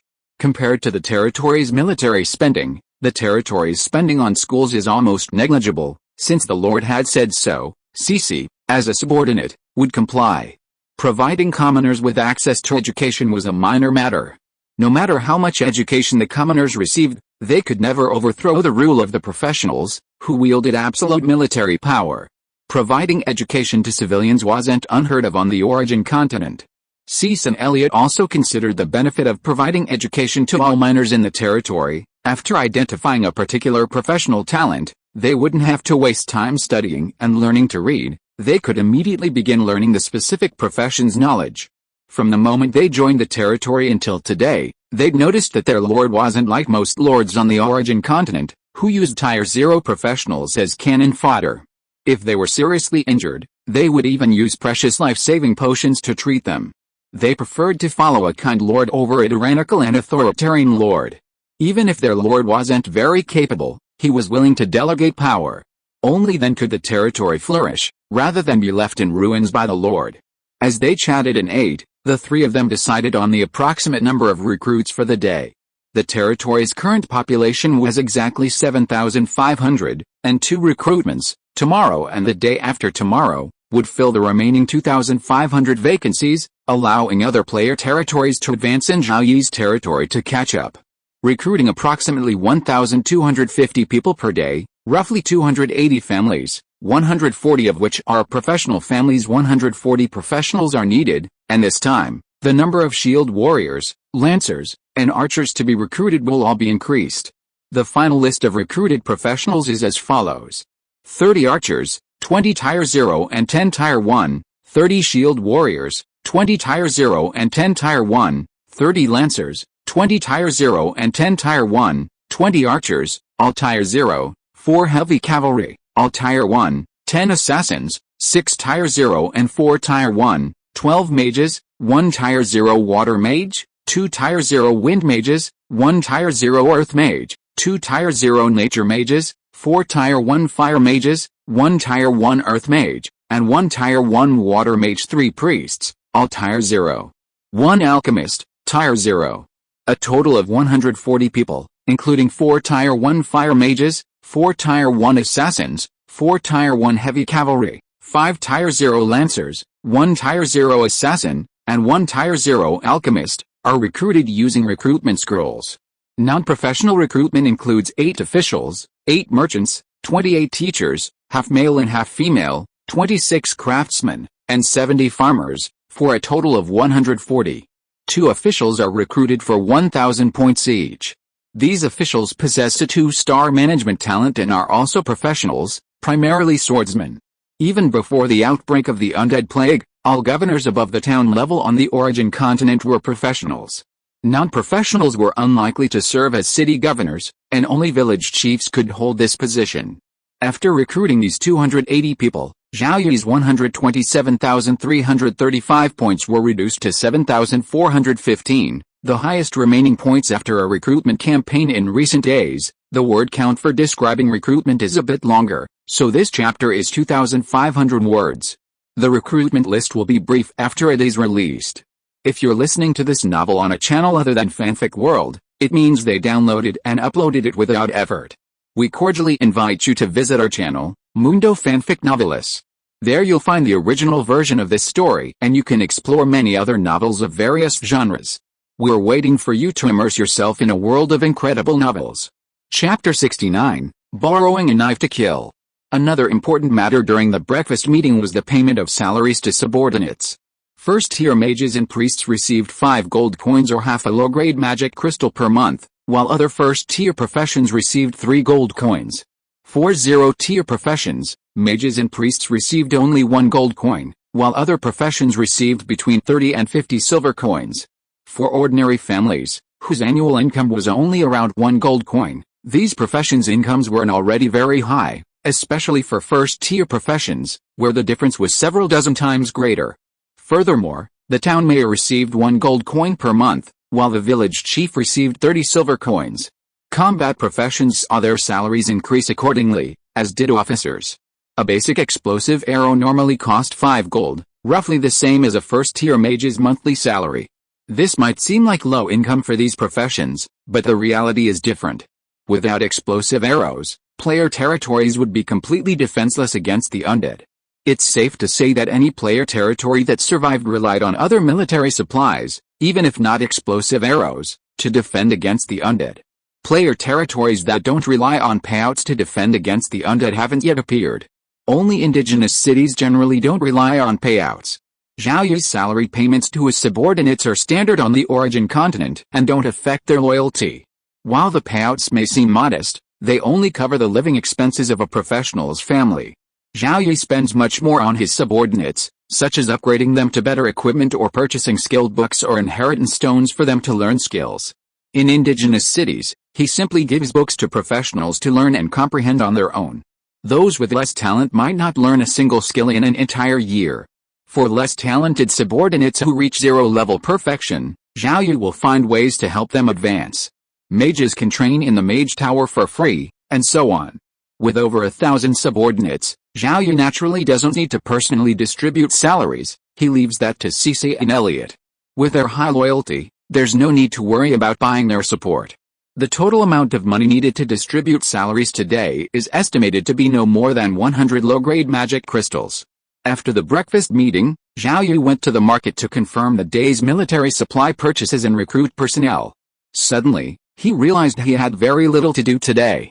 He primarily inspected the territory, particularly the iron ore mine in Tishi village, where he needed to conduct a trial run. If the trial runs were successful, the smelter would begin operations as more ore was mined. He expected the territory to achieve self-sufficiency in steel production. Zhao Yi still had a level 1 advancement stone in hand. After upgrading a marksman, he considered the upgrades for a moment before summoning 8 of his 9 level 1 assassins and assigning them a mission: scout the surrounding territories. Zhao Yi's territory was expanding, and so were the territories of other players. While a barony wouldn't have bordered other territories, the Viscount's territory would have expanded significantly, potentially leading to border crossings. He needed to gain a thorough understanding of the surrounding player territories to prevent any unforeseen consequences. Sending out player assassins for reconnaissance was ideal, as players could more easily discern the status of other players' territories than the locals. The military territories of various nations are the easiest to identify. Military forces, when placed in the game world, create a unique experience. The Chen Kingdom's army, in particular, possesses a spirit and energy that surpasses even that of ordinary indigenous armies. Zhao Yi dispatched a first-level assassin to carefully investigate the surrounding player territories, attempting to discern the background of these territories. While individual player territories are relatively easy to identify, those affiliated with larger factions present a much more complex challenge. However, the likelihood of conflict is relatively low. After all, lords belonging to the Violet Kingdom would face disciplinary action if they engaged in a conflict. Players today lack the ability to fight back against indigenous nations, so at most, players might resort to covert treachery. As player territories continue to expand, many lords on the forums are asking, how should a territory be expanded when surrounded by player territories? Speculations abound, with the possibility of territories being relocated to unowned locations, the addition of new territories to unowned locations closest to the player's main city, or even the inability to advance further. Regardless of the speculation, it's bad news for the lord players. They desperately want to expand their territories without interference from other lord players. Failing that, they can only advance their territories as quickly as possible, using their territories to surround other players' territories before their own are surrounded. Taking the initiative is crucial. As a lord ranked in the top 1,000, Zhao Yi's territory would undoubtedly be in the top 10, possibly even the top 3, in the Violet Kingdom. With such a ranking, Zhao Yi doesn't believe there's a player territory with comparable strength nearby. As long as the surrounding territories are relatively weak, Zhao Yi can always take the initiative and not worry about expanding his territory. He also worries about surrounding territories belonging to official Chen Kingdom forces. After all, Zhao Yi is a Chen citizen, and he's unsure how to deal with territories belonging to official Chen forces. Midway through the afternoon, 8 first-level assassins returned, reporting back to Zhao Yi with detailed information on their findings. Due east, due south, due west, due north, southeast, southwest, northeast, and northwest. The 8 first-level assassins discovered other player territories in different directions, though none currently bordered any. By examining the territory's area and population, the assassins roughly determined the rank of the other player territories. There weren't any Viscount territories, the highest was probably a first-class baron. 2 were second-class baronies, and the rest were third-class baronies. 1 even had a female lord. Territories primarily populated by players and indigenous people were roughly evenly split, making them easy for the assassins to identify. In player territories dominated by otherworldly heroes, even civilians could chat and laugh with professionals, something rarely seen in territories dominated by indigenous people. This was the case with Zhao Yi's territory. Zhao Yi's most important territories were the first-class baronies to the northwest. While this first-class baron was primarily populated by players, it differed from other player territories in that it had a military aura. It's most likely a territory under the official control of a Blue Star nation. Judging by the hair and skin color of the inhabitants, it's further inferred to be a Western nation. This makes it easy. As long as it's not a territory belonging to the official Chen Kingdom, it's fine. Territory belonging to other nations can be dealt with the same way. If you want to destroy a territory without taking action yourself, there are some ways to do it, such as using the nightly undead attacks to eliminate your competitors. Although everyone is a Blue Star player, they are also competitors and enemies. On Blue Star, you can't just kill your enemies. In the game world, you can do whatever you want. After all, dying in the game world doesn't affect you in real life. Many players have already done this, even posting posts boasting about directly or indirectly destroying players or player territories from rival nations. In the native cities and in the player territories outside, the 2 most intensely competitive player groups are Chen Kingdom and Eli Kingdom. The economic war that began on Blue Star has continued into the game world, and even intensified because of the game world. The Eli Kingdom has a relatively small player population, but it has many subordinates. While these subordinates have their own ideas, they often follow the leader and fight against the Chen Kingdom together. The large number of players is Chen Kingdom's advantage. Eli Kingdom does not want to let Chen Kingdom dominate the gaming world and compete with it everywhere. Moreover, there are huge benefits to be gained. Who doesn't want to live longer? As for Hongsan Kingdom, whose population is smaller than Chen Kingdom's, Eli Kingdom does not care. After all, Hongsan Kingdom's population only has 100 million people who can be considered people. Such a country has no future anywhere. At night, behind the Hao Town defense line, Zhao Yi and Elliot sat together. Elliot did not need to be in the second village tonight. Zhao Yi and Elliot discussed how to deal with the surrounding competitors. Elliot, our territory is surrounded by other territories, many of which are enemies of my kingdom in another world. How should we deal with them, my lord? We can kill with a Boro knife. The undead are a knife. Elliot's loyalty remained unwavering as he offered his lord complete counsel, showing no mercy simply because those territories were also under the Violet Kingdom's rule. Zhao Yi's territory was subordinate to the Violet Kingdom, meaning Zhao Yi owed loyalty to its king. Elliot owed loyalty to Zhao Yi, but not to the king. There was no direct relationship between the two. Elliot had rendered great service in the war against the undead, and the king could not directly reward Elliot without Zhao Yi's knowledge. If Zhao Yi were to betray the kingdom, Elliot, all his professionals, and even all his subjects would follow him in his betrayal. Kill with a Boro knife is a translation of a system language. This idiom certainly doesn't exist on the origin continent. Similar situations will not be explained in future chapters. Chapter 70 Night 15. Executing the borrowed knife tactic wasn't difficult. Zhao Yi quickly came up with several solutions. First, determine the location of the territory's main city to be targeted, then determine the direction from which the undead would attack at night. Then, dispatch a team to hide on the other side of the territory's main city. The closer to the main city the better. The best option is an assassin who can conceal their presence. After nightfall, unmask their presence, attracting more undead. Once the undead begin their assault, the assassin will conceal their presence and retreat. Alternatively, purchase items imbued with a strong life-affecting aura from the point's mall or market. Placing them in the enemy's main city is best, but if that's not possible, placing them near the main city will also attract more undead attacks. Even if Zhao Yi doesn't do this, other players will. They're all Blue Star players, but they belong to different nations. Furthermore, the game world is incredibly realistic, yet most players still treat it as a game. Death and returning to Blue Star aren't truly a death. Players can attack their former enemies without hesitation. Zhao Yi would then dispatch numerous professionals to patrol the territory daily, alerting players to potential attacks on his territory. After discussing the reorganization of the territory's professionals with Elliot, the undead finally arrived. From the high platform, Zhao Yi carefully observed the undead army, hoping to find any trace of the Lich among them.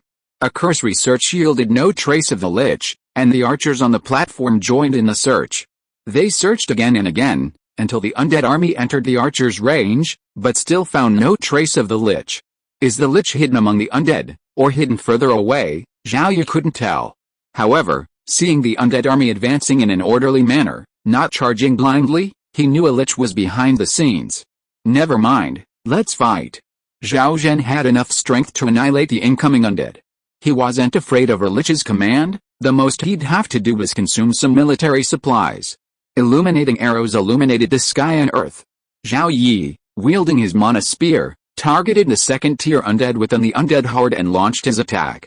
Zhao Yi commanded a full 32 first-tier archers, 2 of whom were equipped with silver crossbows and served as deputy captains of the garrisons in Tishi village and the second village, respectively. 30 first-tier archers remained in Zhao Town.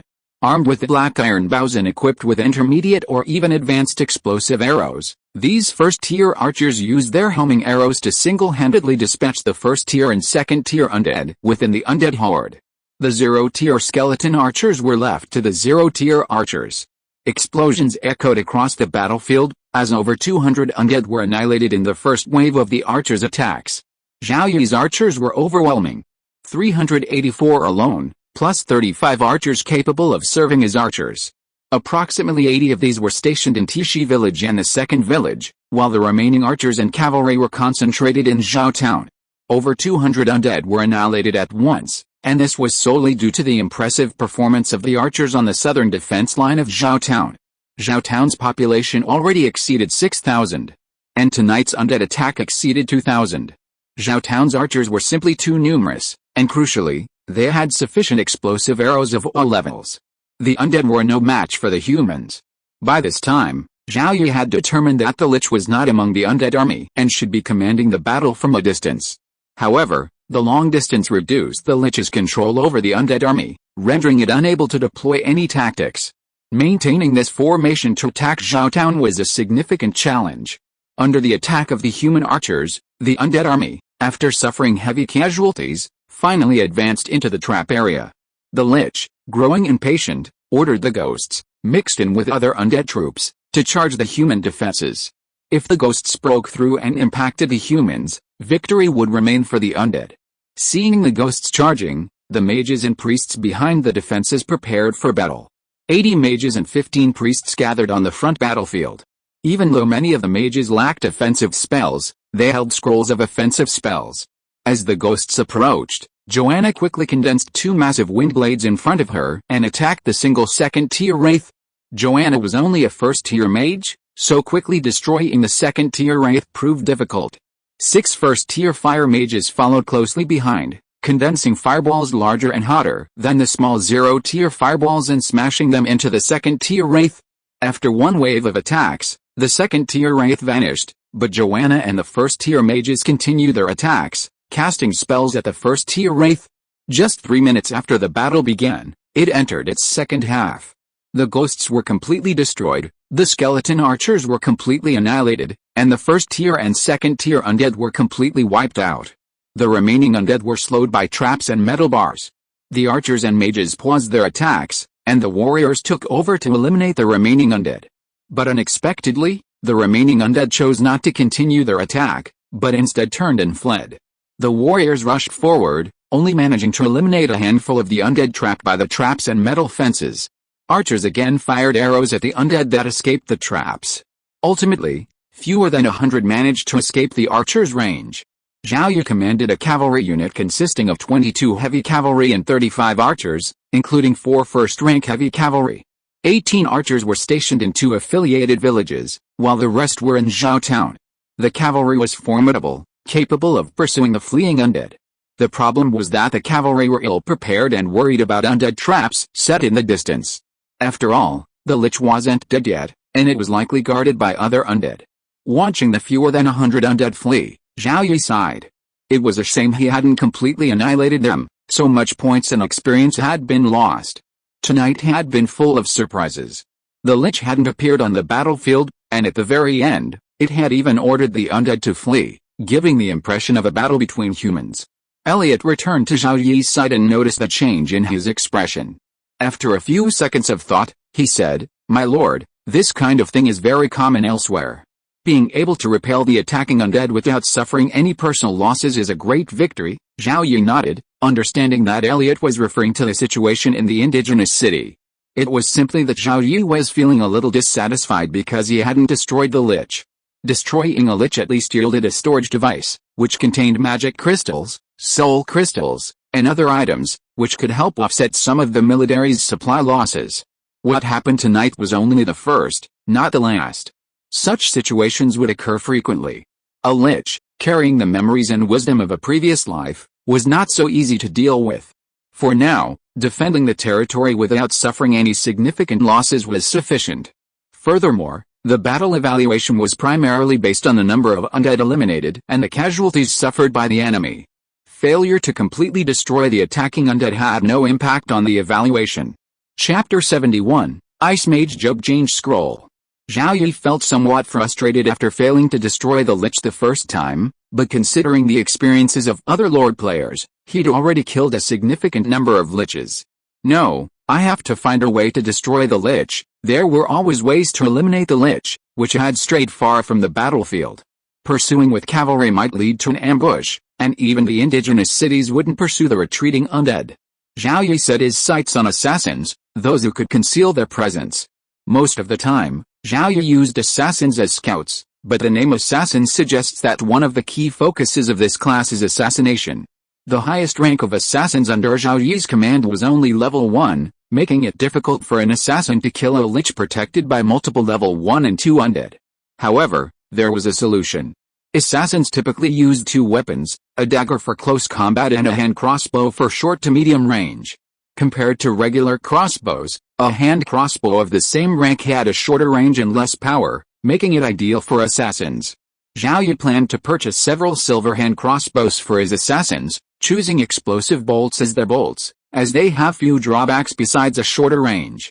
Assassins can also use regular crossbows, and with storage equipment, carrying a crossbow won't hinder their movements. Zhao Yi already had a golden crossbow at his disposal. Assassins should try to eliminate the lich before the battle begins.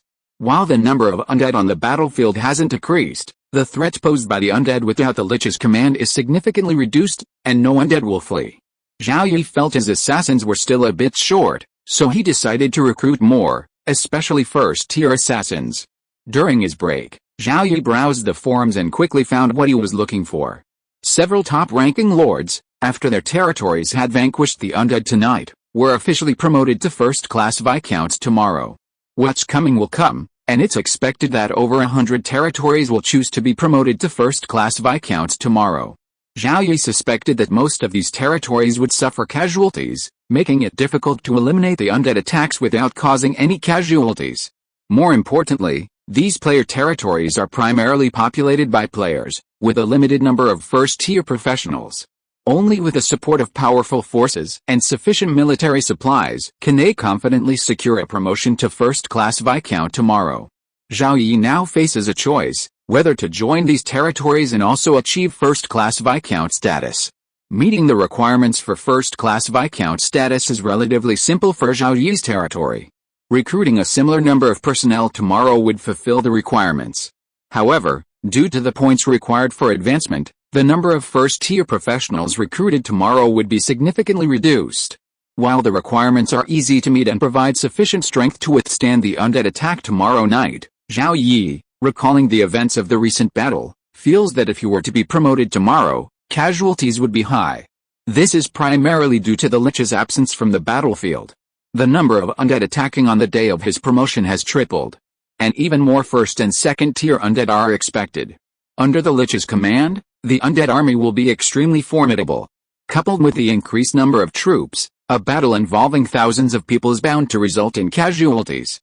Zhao Yi planned to wait a day, sending over 100 player territories ahead to explore the route. Meanwhile, he would send out a first-level assassin tomorrow night to attempt to assassinate the Lich.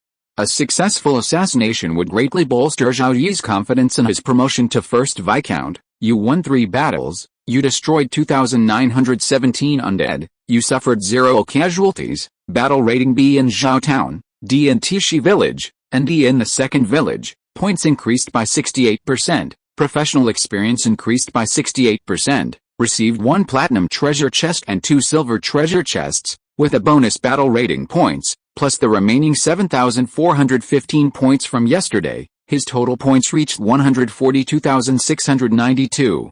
Unfortunately, he didn't eliminate all the incoming undead, especially the Lich and several second-level undead. A single level 20 undead could provide 1,000 points.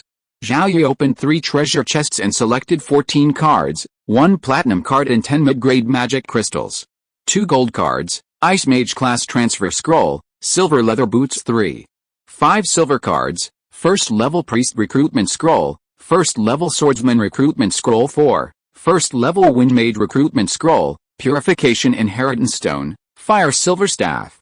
3 bronze cards, first level Archer recruitment scroll, 0 level Earth Mage recruitment scroll, Black Iron Shield 10.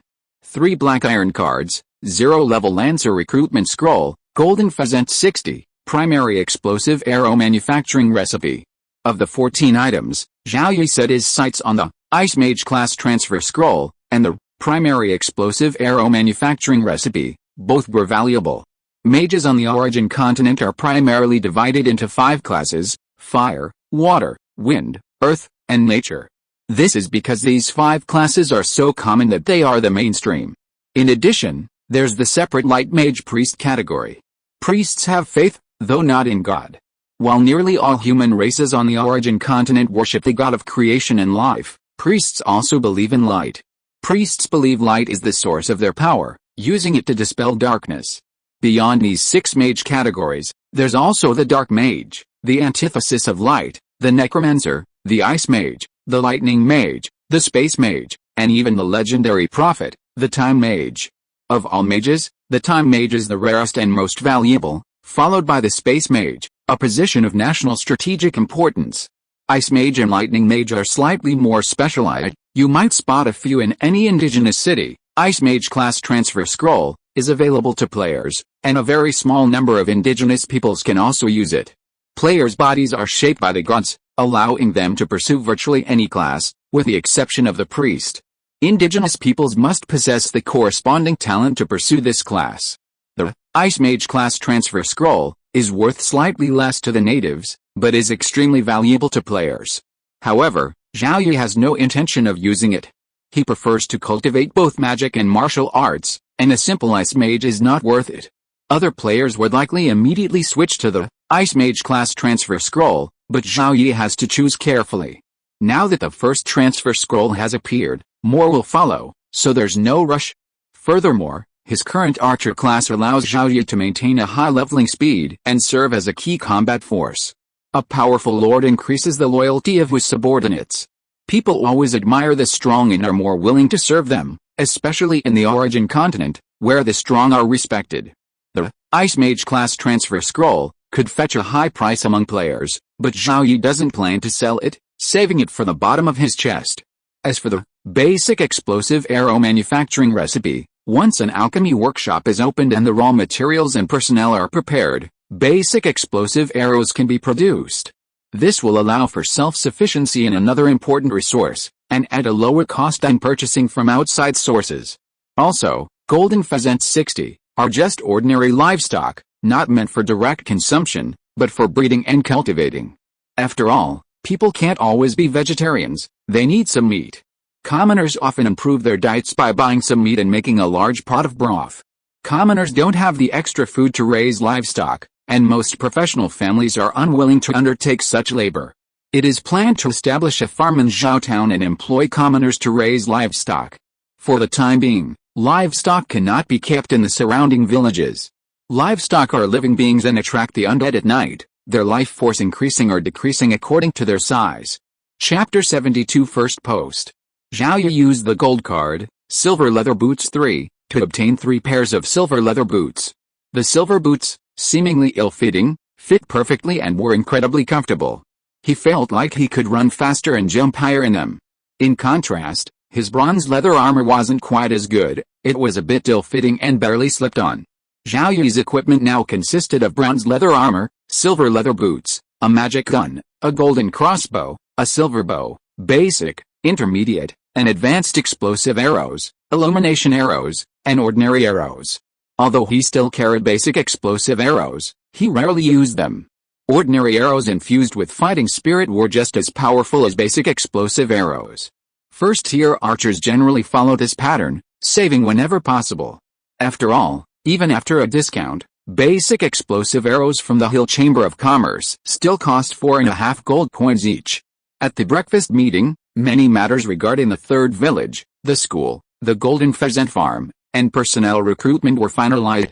Regarding recruitment, the territory's current population is 8,785, requiring an additional 1,215 people to reach the cap of 10,000. This also means that the third village, officially established today, will reach the first-level village population cap of 1,200. The third village lacks any special industries, so Zhao Yi has mandated that it develop agriculture. Half the land will be devoted to food crops, and the other half to fast-growing trees to provide timber for the territory. Normal fast-growing trees, even at their fastest growth, take about 5 years to be harvested. However, with the presence of a nature mage, the growth of these trees has been further accelerated. Under the care of a first-level nature mage, they can be harvested in as little as 2 years. The third village's industries are also geared towards the future. The origin continent is vast, but only where people gather does it remain green. Elsewhere, the land has been tainted by the aura of death, with all vegetation dead and only a few plants from the realm of death able to grow. The recruitment process is similar to yesterday's, with 280 people recruited, and 280 new families added to the territory. The specific recruitment figures will also be based on yesterday's figures. Including the recruitment scrolls obtained from today's treasure chest, the total recruitments are 30 archers, 30 shield warriors, 30 lancers, 13 cavalry archers, 4 swordsmen, 20 assassins, 10 mages, 2 of each of the 5 types, and 3 priests, for a total of 140. This includes 8 officials, 8 merchants, 24 artisans, and 100 farmers and woodcutters, for a total of 140. These include 10 first-class archers, 10 first-class shield warriors, 10 first-class lancers, 4 first-class swordsmen, 3 first-class assassins, 1 first-class mage, 1 of each of the 5 types, and 1 first-class priest. In addition, there are 2 officials with a 2-star management talent and 2 merchants with a 2-star commerce talent. After the breakfast meeting and a trip to the market, Zhao Yi began his massive recruitment drive. By the time the recruitment was complete, he had only 1,712 points left. The territory had added 280 new households, bringing the total population to 10,102, and the territory's military strength had reached 1,208. After completing recruitment, Zhao Yi immediately boarded a carriage. Escorted by a team of knights, and headed for the third village to officially establish it. While on the carriage, Zhao Yi, with nothing else to do, browsed the forum and stumbled upon a story that had become widely known. Just as Zhao Yi's territory was about to establish its third and next village, 4 days after the first, another player's territory finally established a next village and, after a battle, received more treasure chests. While others might have established annexed villages earlier, Zhao Yi felt confident that he would be the first lord to do so.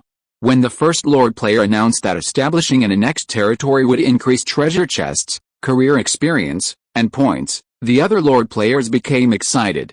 Even though the tier of treasure chests received by lords was generally higher than those earned by combat and life class players, the lord players, especially the few lucky lords, were not satisfied with just one daily treasure chest. The treasure chests they open allow them to rapidly develop their territories. The more treasure chests they obtain, the more valuable items they can unlock, allowing them to catch up with the top-ranked lord players. It's already the 16th day since their arrival in the game world, and lord players are the most ambitious group, seeking to expand their territory and strengthen their territory. They might be ordinary people on Blue Planet, but now they aspire to dominate the game world, and it's within their grasp. The benefits of establishing tributary villages are obvious. Earning more treasure chests will increase points and career experience by a certain percentage. Many player lords are planning to establish tributary villages, and the top-ranked lord players are no exception. The top-ranked territories are already overcrowded. In order to advance quickly, these territories have not established any tributary villages, and the entire population is crammed into the main city. Fortunately, the residents of the top-ranked territories are primarily players, allowing them to survive. If the population were primarily indigenous, public morale and public security would undoubtedly decline significantly.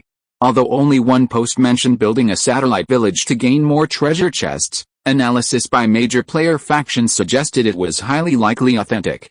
Even if it was fake, it didn't matter. Satellite villages would eventually be needed to help alleviate the overcrowding in the main city. Building one now would simply consume a few more resources and money, something a major faction could easily afford. Building satellite villages wouldn't delay territory advancement. If necessary, a whole one could be built in a single day.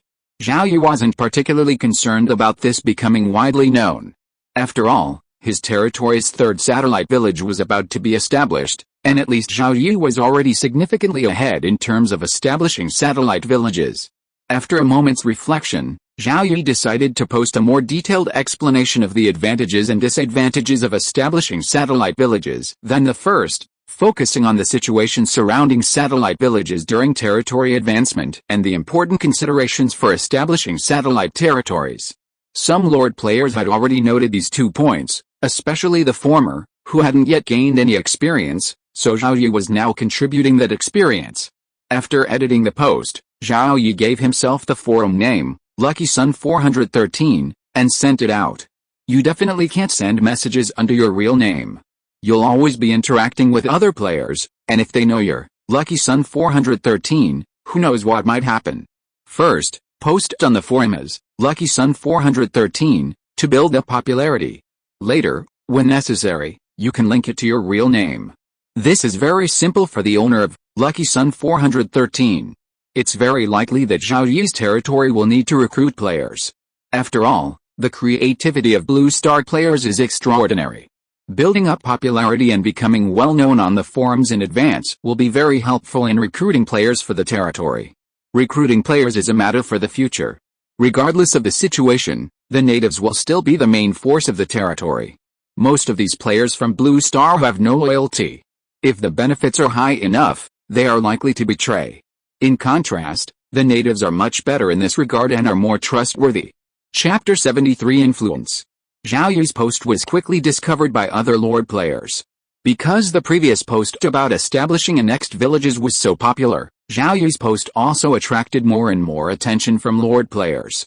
The main reason was that the post contained more information about annexed villages, and some of it was the same as the first post. This is definitely a post from a hidden master. I think this master's territory could be ranked in the top 1000, or even the top 500. I feel like this master might be an individual player. Sure enough, more than one lord has established an annexed territory. Only after the first lord spoke up did the second lord step forward. It seems the idea of establishing an annexed territory earning more treasure chests is true.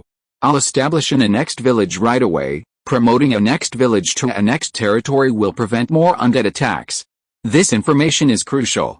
Just keep a certain number of defenders in the annexed village.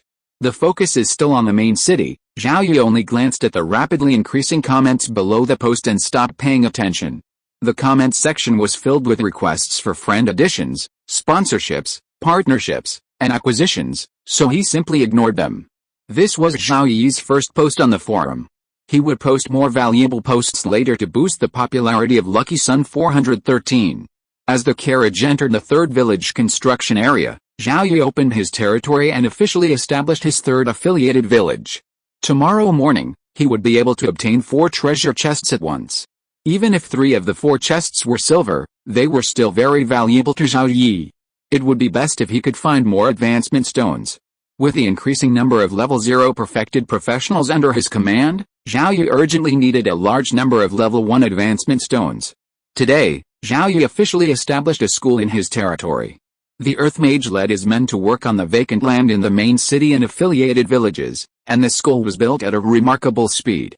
A level 1 village covers an area of 40,000 square meters and has a maximum population of 1,200. A level 2 town covers an area of 200,000 square meters and has a maximum population of 6,000.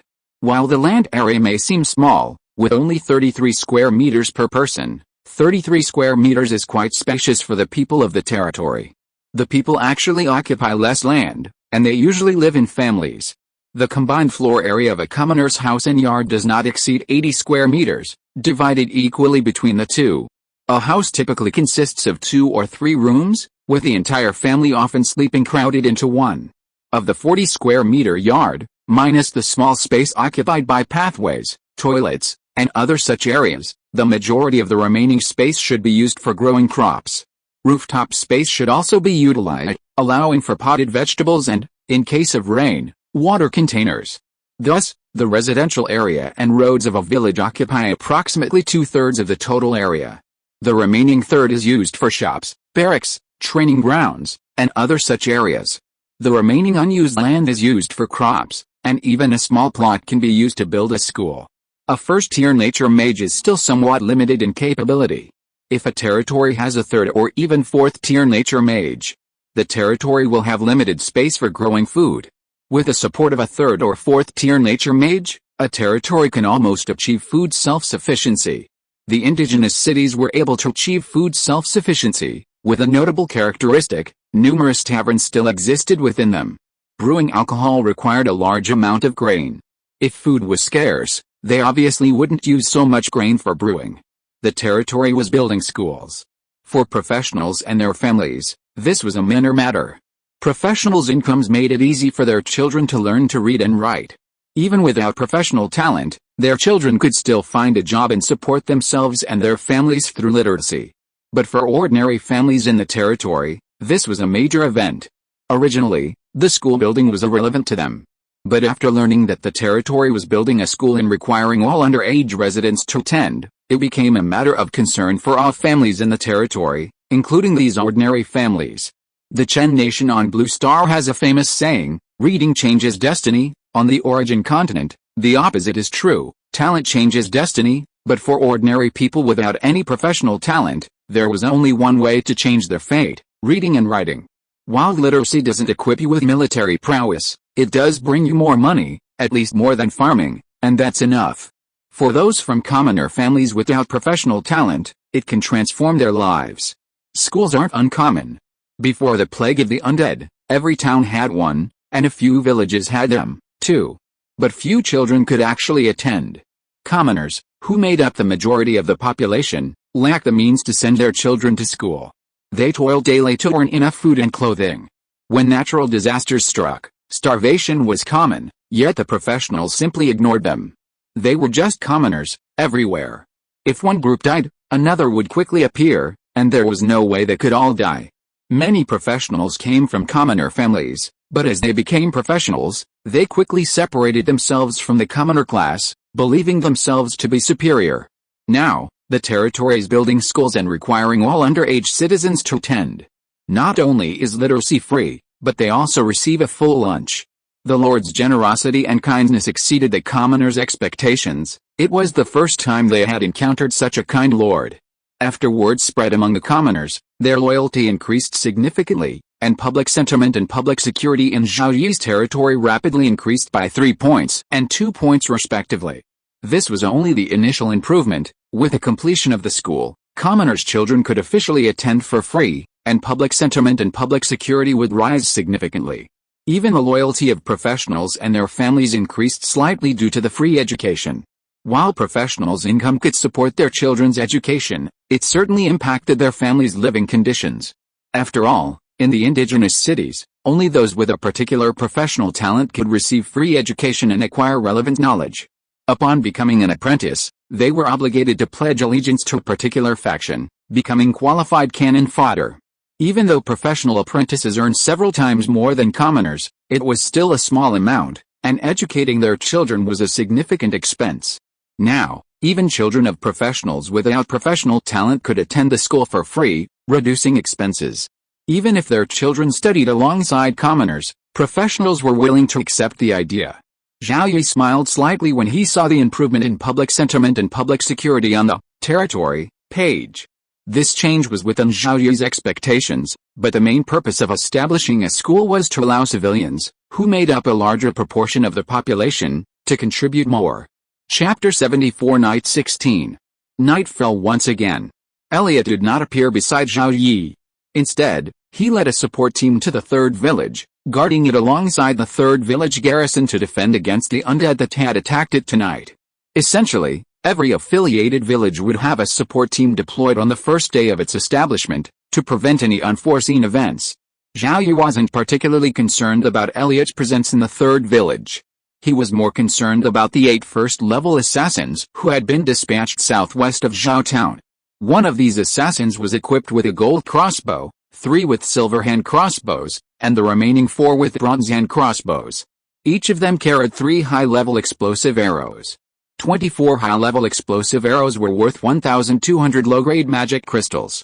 They also had 16 invisibility scrolls, 2 per person. Even the lowest level invisibility scrolls cost a whopping 20 low-grade magic crystals each. With the invisibility spell, even the second-level ghouls, sensitive to the presence of living beings, would be unable to detect the close-range first-level assassins. Fortunately, Zhao Yi didn't have any immediate use for the high-level equipment he'd found in the daily treasure chests he'd acquired from the annexed territory, including treasure chests reaching the platinum tier. He'd been using them to buy gold. It could be said that Zhao Yi's territory had never been short of gold since its founding. He'd invested thousands of low-grade magic crystals in 8 first-tier assassins, specifically to destroy the Lich. Spending more money meant he'd be better prepared.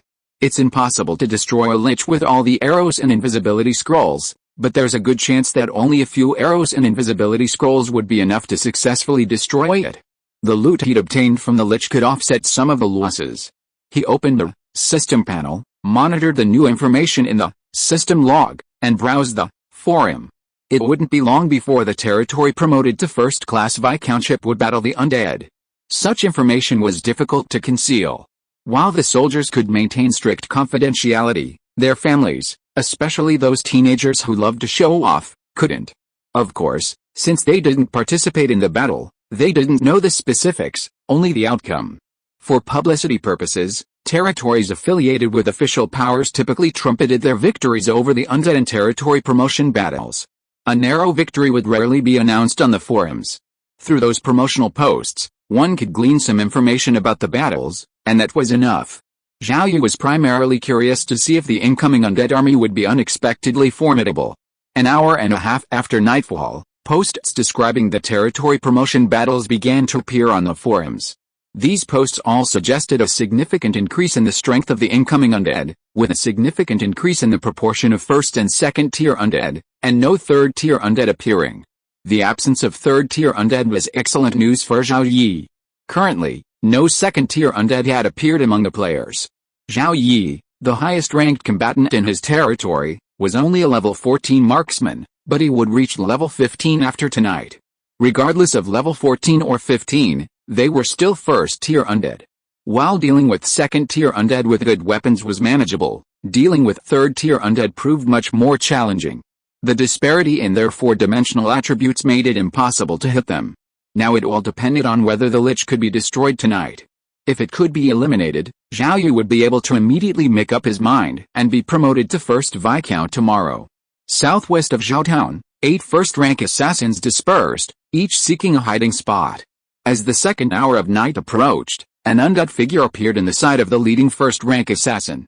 As the undead army approached, the first-rank assassins, fearing detection by the second-rank undead, cast invisibility scrolls. The nearest undead was only a few steps away, passing right in front of them. The undead could never imagine a human hiding so close. An assassin soon spotted the Lich commanding the undead army. The Lich was nestled in the center, surrounded by a horde of undead, and surrounded by numerous second-rank and first-rank undead. The assassin, wielding a golden crossbow, was within striking distance of the Lich, but after a moment's deliberation, he chose not to strike. Now was not the best time to strike. If he failed to inflict a serious blow on the Lich with his first arrow, he would likely alert the enemy, preventing its destruction and potentially leading to the deaths of his comrades hiding nearby. The best opportunity to strike would be to wait until the Lich had escaped the undead army. Sure enough, when the undead army was at least 1,500 meters from Zhao Zhen, the Lich and his 20 or so guards halted. The undead army continued its advance, intent on crushing the human settlement ahead under the Lich's command. The assassins cautiously approached the Lich's position. The first-level assassins armed with the golden crossbows could maintain a distance, while one assassin armed with a silver crossbow and 2 with bronze crossbows, due to their limited range, continued to close in on the Lich under the influence of invisibility. As the first-level assassins approached, the cautious Lich seemed to sense something. He scanned his surroundings, but found nothing, and continued to focus on commanding the undead army. The distance from the undead army reduced the Lich's ability to command it. Keeping the undead army advancing according to the planned strategy was a tremendous effort for the Lich.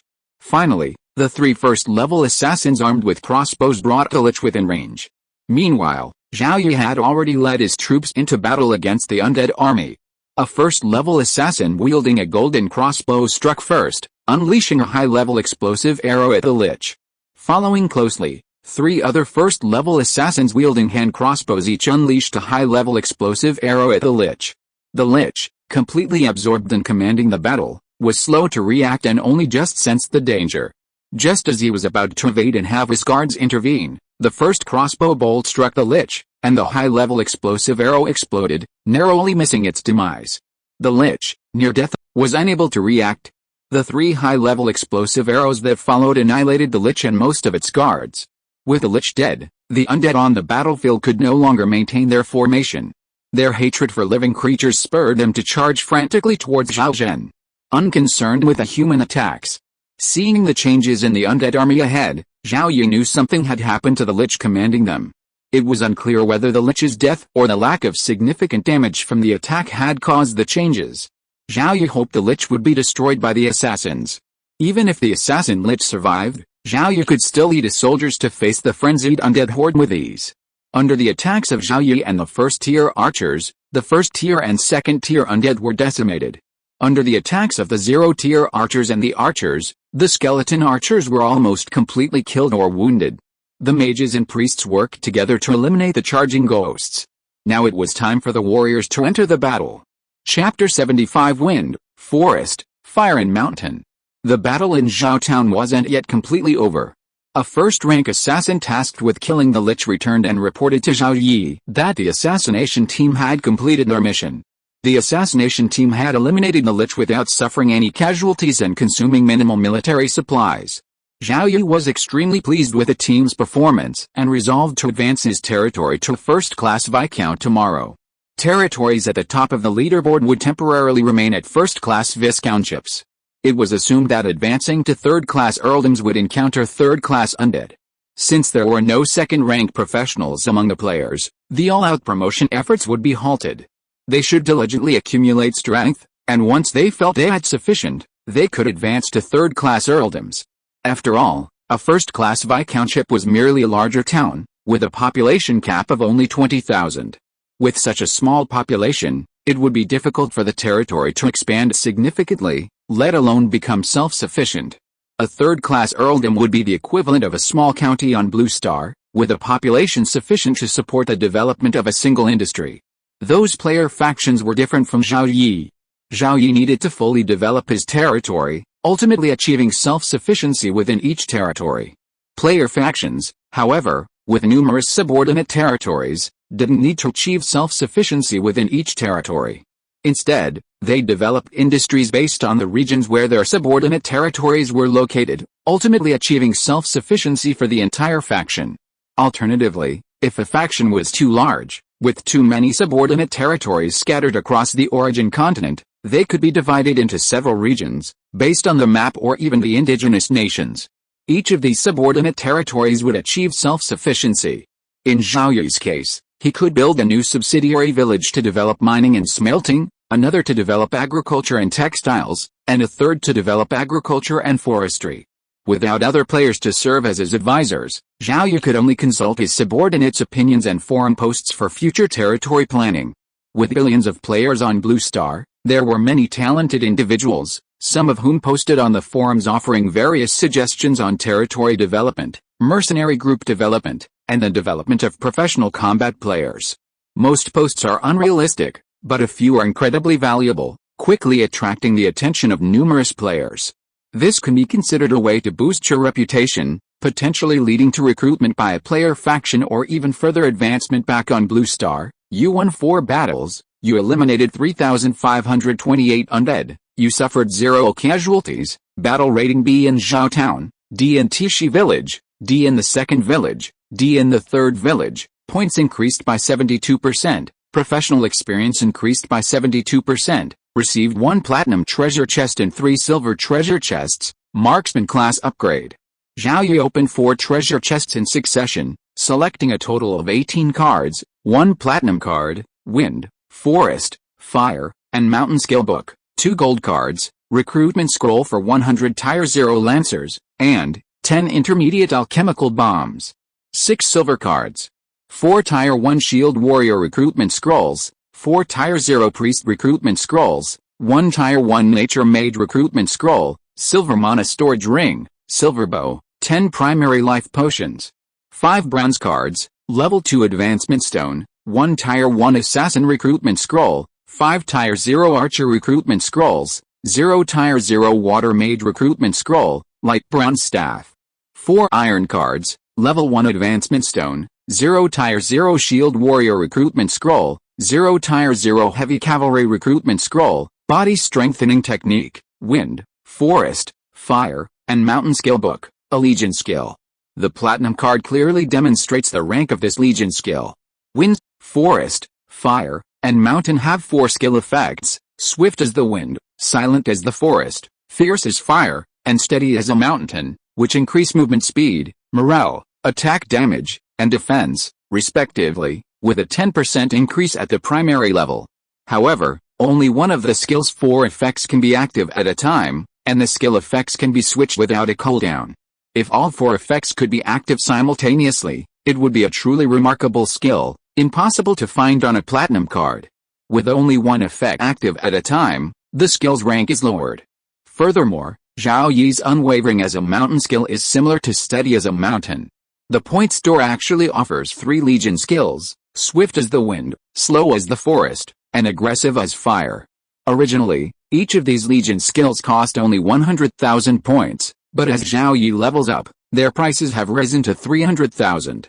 The prices of many items in the point store change with Zhao Yi's combat class level, leaving Zhao Yi and other Lord players speechless.